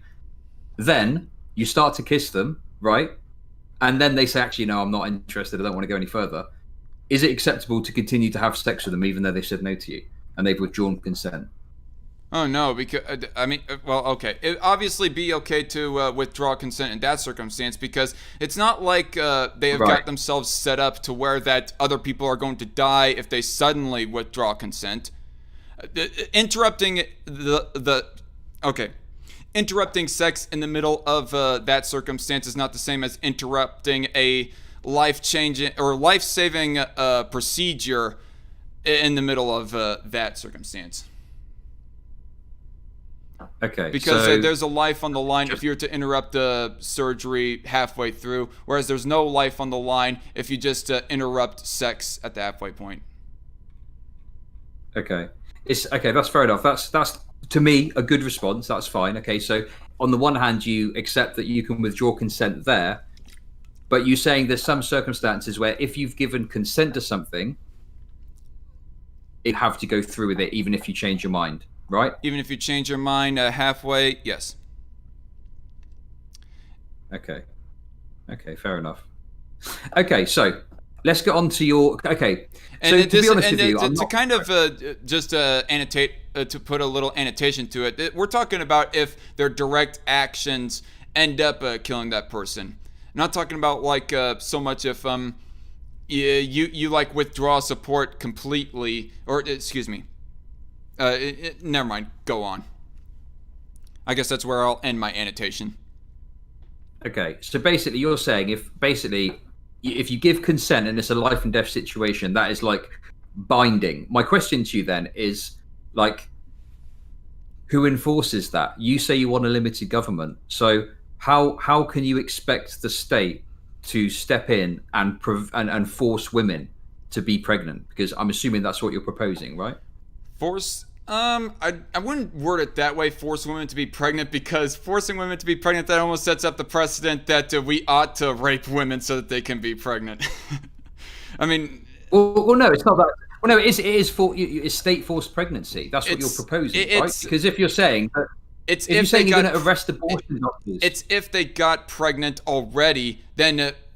it's to like force them to not kill that person inside them. It's not forcing them to get pregnant in the first place. Forcing a woman to get pregnant in the first place, that is literally rape.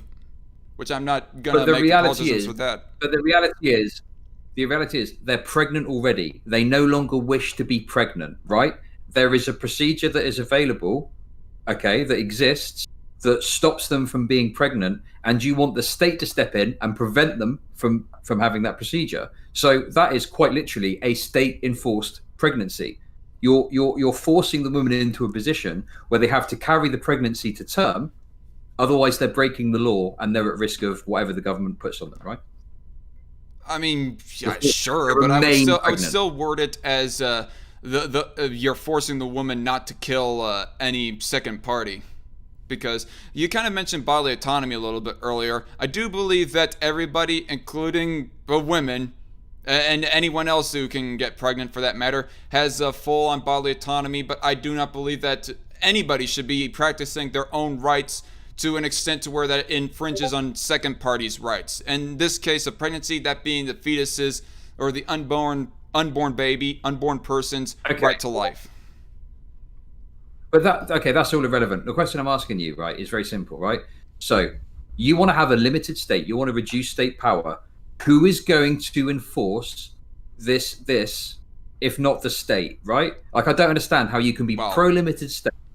Obviously, right? But I mean, like I said a little bit earlier in regards of my minarchism, I believe that it's the government's job to prevent homicide, and it's not exactly the same as homicide. I do not like to hinge all my abortion arguments off of abortion is murder, even though that ultimately I do sort of believe it to be murder.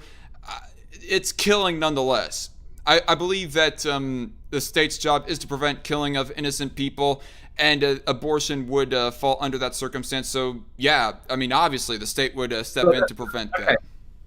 But the consequence of that, because it's not the same as murder, because the problem you've got is that in order to prevent what you call a murder, you are then forcing the woman to remain pregnant against her will, against her wishes, and essentially lose her personhood and become an incubator, because you are restricting her free will, okay, and you are forcing her to become an incubator for a period of 9 months against her wishes, right?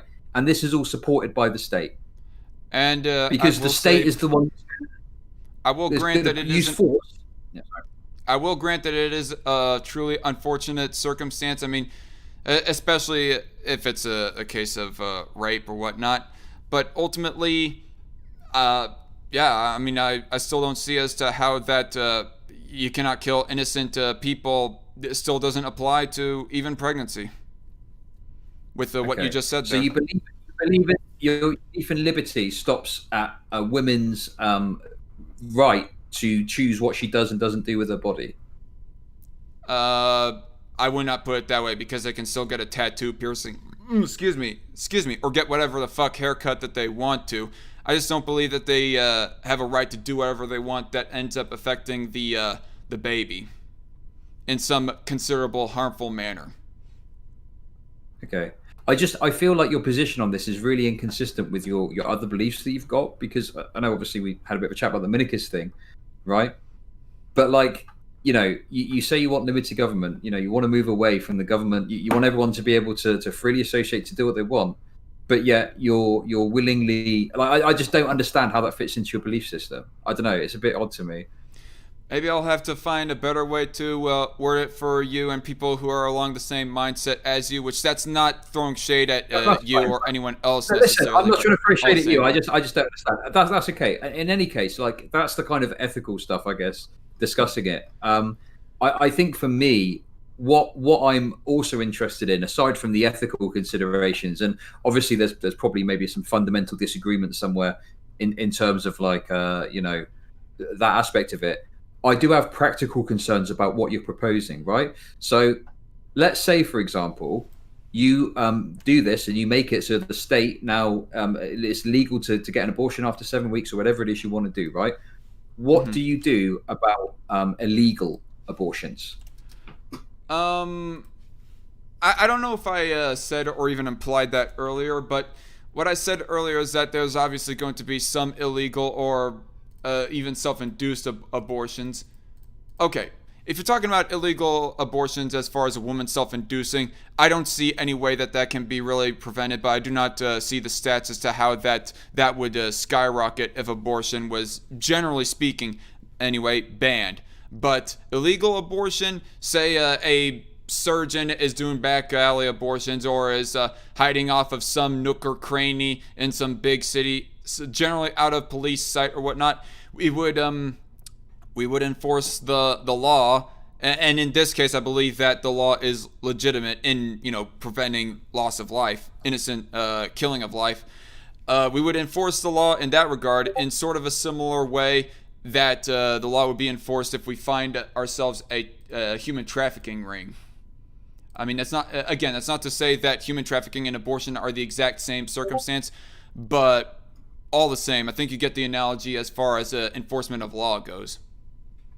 Because the problem you've got with abortion, right, is if you make it illegal and you can't have medical practitioners conducting it, what that leads to potentially, right, is women will just, you know, you can literally take a hammer. This is obviously horrible. You can take a hammer to your stomach, right? Like, there's like a whole bunch of ways that you can very dangerously engage in like in self-abortion, like an illegal form of abortion, and they're all fairly accessible outside of the medical system, right?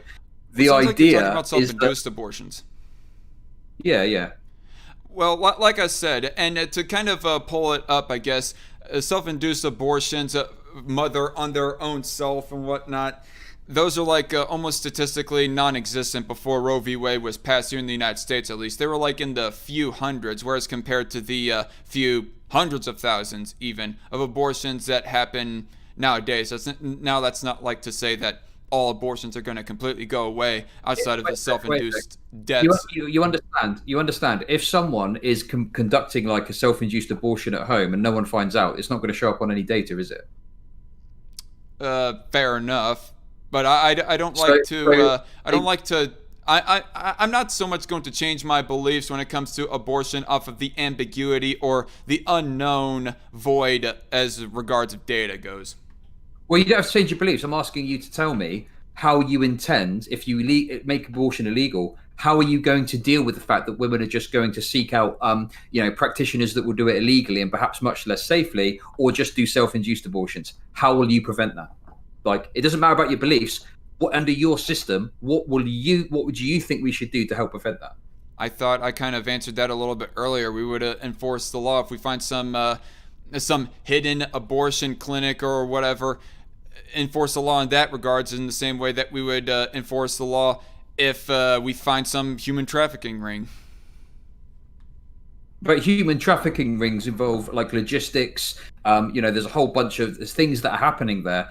If a woman wants to self-induce an abortion, she could consume like a drink in her home, or like, I don't want to talk about the grotesque details and stuff, but there are a number of methods of a woman doing an abortion on herself that don't involve anything the government could ostensibly see. It could be done in a home in an afternoon, and that's it. It's done.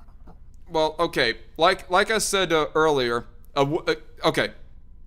In regards of the whole enforcement of law right there, I was talking completely about if a surgeon was doing it to other women. But a woman doing it onto their own self-induced abortion, like I kind of said earlier, I don't see the practical way to enforce that part of the law without setting up 1984 George Orwell's society.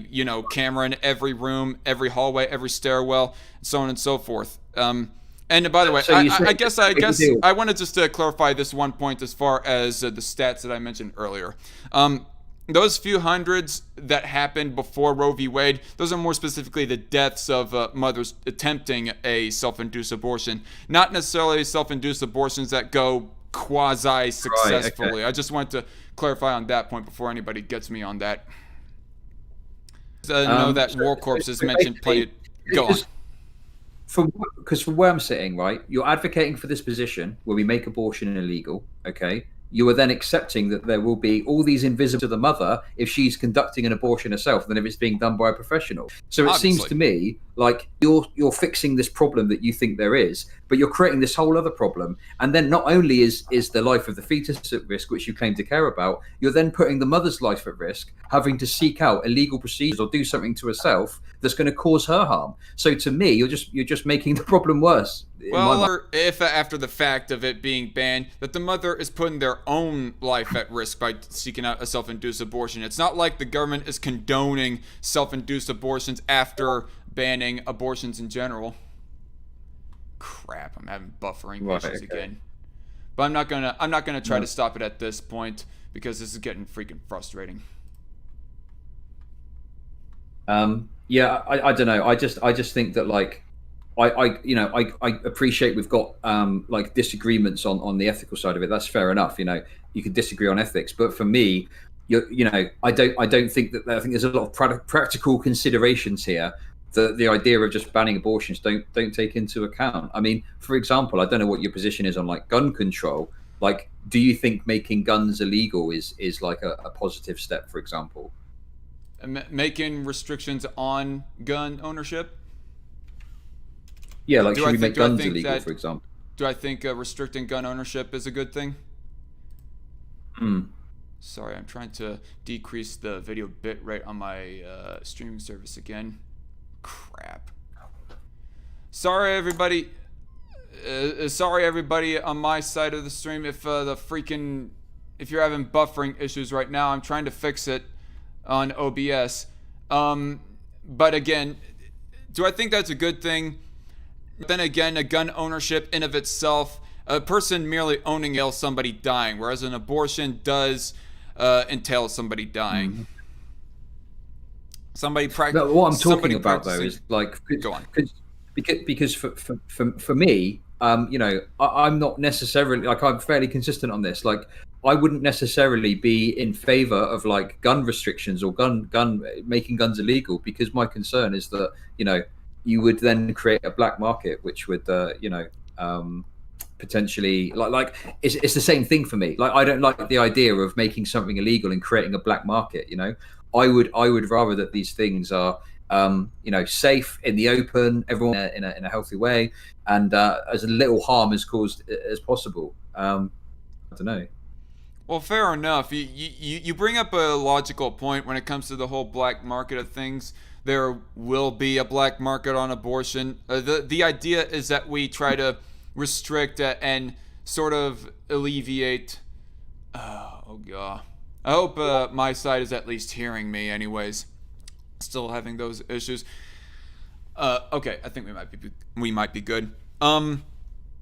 You're right. There's obviously going to be a black market of some sort, but the idea is that we alleviate and try to decrease abortions overall, be it through private activism, because that's what the pro-life organization, even outside the pro-life movement, even outside of law, has been trying to do. Like I did activism with an organization that tried to incentivize mothers from doing their abortions, and as a trade-off for that, we help give parental financial assistance to these mothers to help provide for themselves and especially their kid.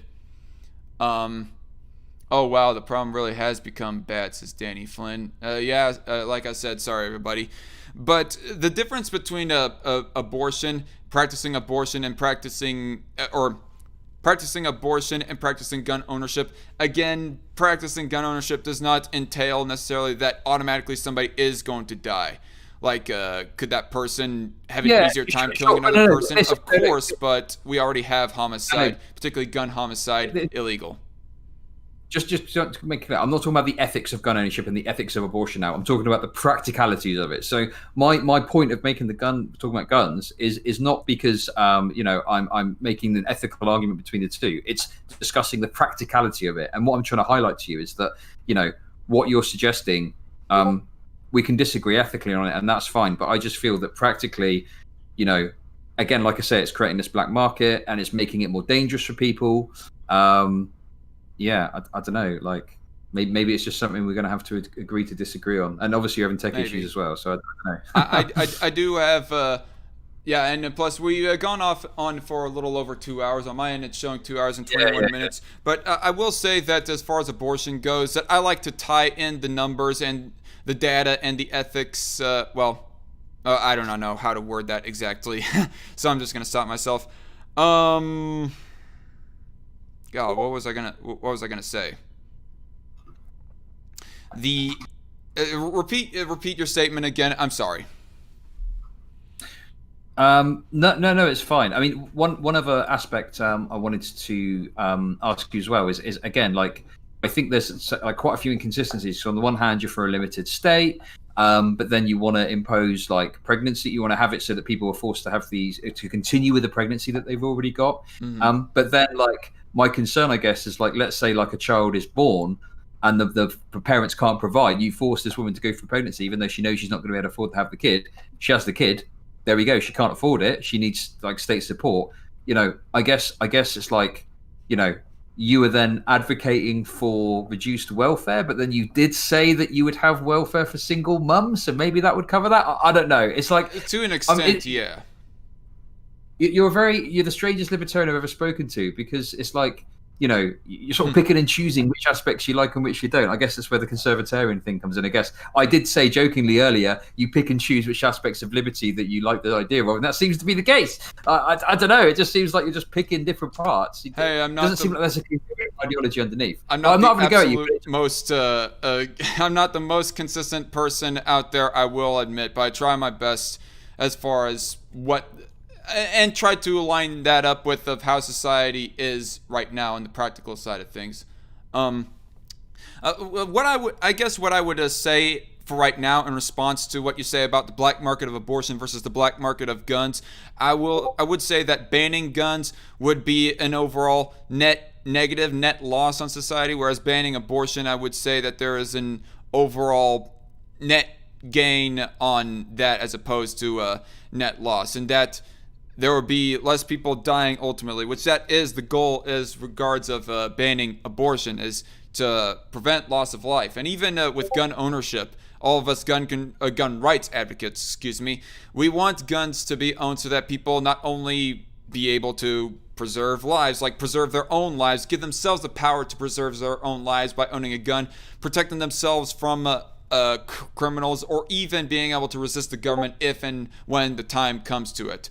And as far as the people defending themselves from the common criminal, there was this one article, I'll have to find it if you're ever interested, of where that ultimately there are 1 to 3 million cases per year of where that people have defended themselves from other criminals with their own guns, be it robbery or homicide. So I believe that if guns were to be banned, yeah, I mean, theoretically, you would get rid of the 10,000 yearly gun homicides that happen here in America, but at the same time, you would have this over 1 million cases of crime going up in which people were originally defending themselves from.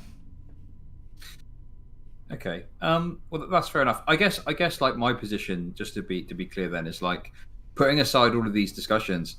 I think for me, it comes back to, well, why do people end up with pregnancies that they don't want?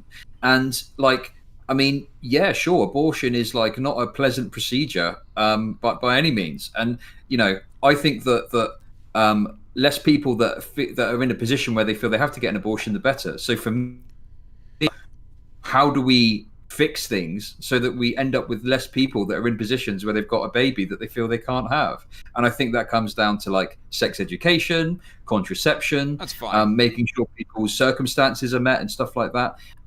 So I'm not necessarily saying like, oh yeah, I want more abortions or anything like that. I want to fix it so that like we have less abortions, but not because people are have got better conditions. That would be my. I got you. I did not assume that you were one of the hashtag shut your abortion crowd, which I mean, yeah. I don't call pro-choicers pro-abortionists, but those type of people who unironically tout out that hashtag are unironically pro-abortion, I would solidly say. And as far as contraception and sex education goes, that is fine with me as well. I mean, doing those things, be it making contraception cheaper or even making it for free, even though ideally speaking I don't want it to be given out via taxpayer dollars, but I digress. Contraception and sex education, those don't entail somebody dying, inherently speaking. Yeah, sure. But I mean, like I say, I think that I'll let you have the final word, and then we'll wrap things up. Yeah, sure. I mean, I guess the only thing I'd point out to you is like earlier when we were speaking initially, you said that like your kind of ideal system that you would eventually get to, that there would potentially be people that are just dying because they're too old or too sick to work. But now you're arguing that like someone that hasn't even been born yet, and hasn't consented to existence either, I might add. But in any case, they are something we should desperately try and protect. So again, I just feel like there's some inconsistencies in your belief system that, like, I don't know, that maybe that it doesn't really make sense to me, I guess is what I'm trying to say. All right. Well, maybe we'll have to have a full-fledged debate on abortion sometime in the future. But for right now, I think we're just gonna stick up because we've went well over the preferred time that I want. I think we've went longer than either of your two debates against War Corps, for that matter. Yeah, that's right. Well, to be honest, War Corps said some fairly inappropriate things that you got quite drunk. But you've been, although we disagree on some stuff, you haven't been, you've been fine. So it's been fine. I've really enjoyed the conversation, actually. I hope you have too, and I hope your audience enjoyed it. I had fun. This was a sharp discussion / debate or whatever. It's definitely one of my better ones, I'll say, solidly. Honestly, going into this, I thought that it was going to be like very heated, that we were going to get into a bit of a shouting, name-calling fest or whatever. But then again, your first live stream that you had with War Corps was, I don't know, 6 to 8 months ago, something like that. But I'm glad that we could keep it fairly civil overall. Yeah, definitely. Like at the end of the day, like War Corps' style is very abrasive and stuff, and yeah, although I don't think I disagree with you on a lot some things and stuff, like, but I don't think you're like a bad person as such. Like, I think War Corps has got some yikes takes that kind of I don't know what to say. But in any case, look, thanks for the conversation. I really appreciate it, and maybe in the future we can have another chat. I don't know. Oh, sure. Okay. And for everybody in the live chat, thank you for participating. And I guess I'm trying to see very quickly if there's like anything in the live chat as opposed. Is there anything you want to say to my audience? Is there anything you want to say to my audience before you go? Well, I'll link to your chat. I will say that most of your audience, unless you have some centrists or even some center right-wing people who watch your live streams just to make sure that they don't get tunnel vision on their beliefs, that hey, check out my channel if you care enough about it. But for the most part, I think your audience might not really care much for my takes. honestly. But That's okay. nonetheless, I am the Dark Conservatarian. I typically do edited response videos and sometimes live news streams and interview streams, kind of like this, and some debate streams and so forth.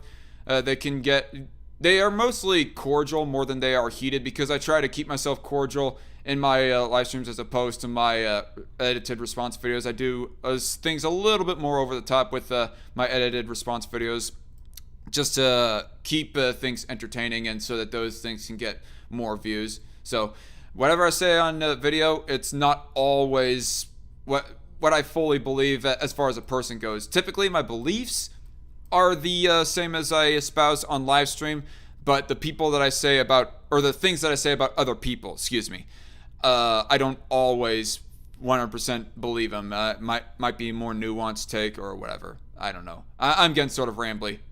But if you care for a sort of center-right person, and I do punch right as well. I'm not one of those right-wingers that has a never punch right sort of policy. I'm very critical of Donald Trump, for example, on lots of things. And just recently, I did an edited response video to Mike Knowles when it comes to burning the American flag and whatnot. Made 2 response videos to him, actually. But nonetheless, yeah, if you care enough for that sort of thing, check me out. Great stuff. Well, listen, thanks very much. I'm going to drop out and have a good afternoon and evening. Okay. All right, you do the same, Chud. Cheers. Bye bye. See ya. Yeah, that's the end of the call. I do not know if there's anything that y'all want to say to me very quickly before I actually cut off the feed. It seems that the stream is actually in the green right now. It's showing on OBS. Anything that y'all want to say to me very quickly before I leave off of here? I thought it was a very good, very productive chat. Definitely sharpened up my mind a little bit more. Not as heated as I thought it was going to be. I give it a few more seconds. J. Will series. If welfare is being given to single mothers, then it must be given to all parents. Otherwise, is it gender discrimination as well as discouraging marriage, and that would be bad at the Dark Conservatarian. Well, I do want to say that mothers should, to an extent, be incentivized somewhat to work. And the reason why I put that there is because mothers typically are busy with raising a kid. I don't know. I guess I kind of did put myself into seeming like being discriminatory against men in that regards, J. Will. Maybe I'll have to flesh out my talking point a little bit better as far as welfare goes and giving it out to single mothers. Maybe the same philosophy could be given out to, or the same talking point can be said about single dads, but nonetheless, is this liberal libertarian versus conservatarian, says Ivan's son? And then JC Armitage says, no, commie versus conservatarian. Although, I don't think Chud is a full-on commie, but that's neither here nor there.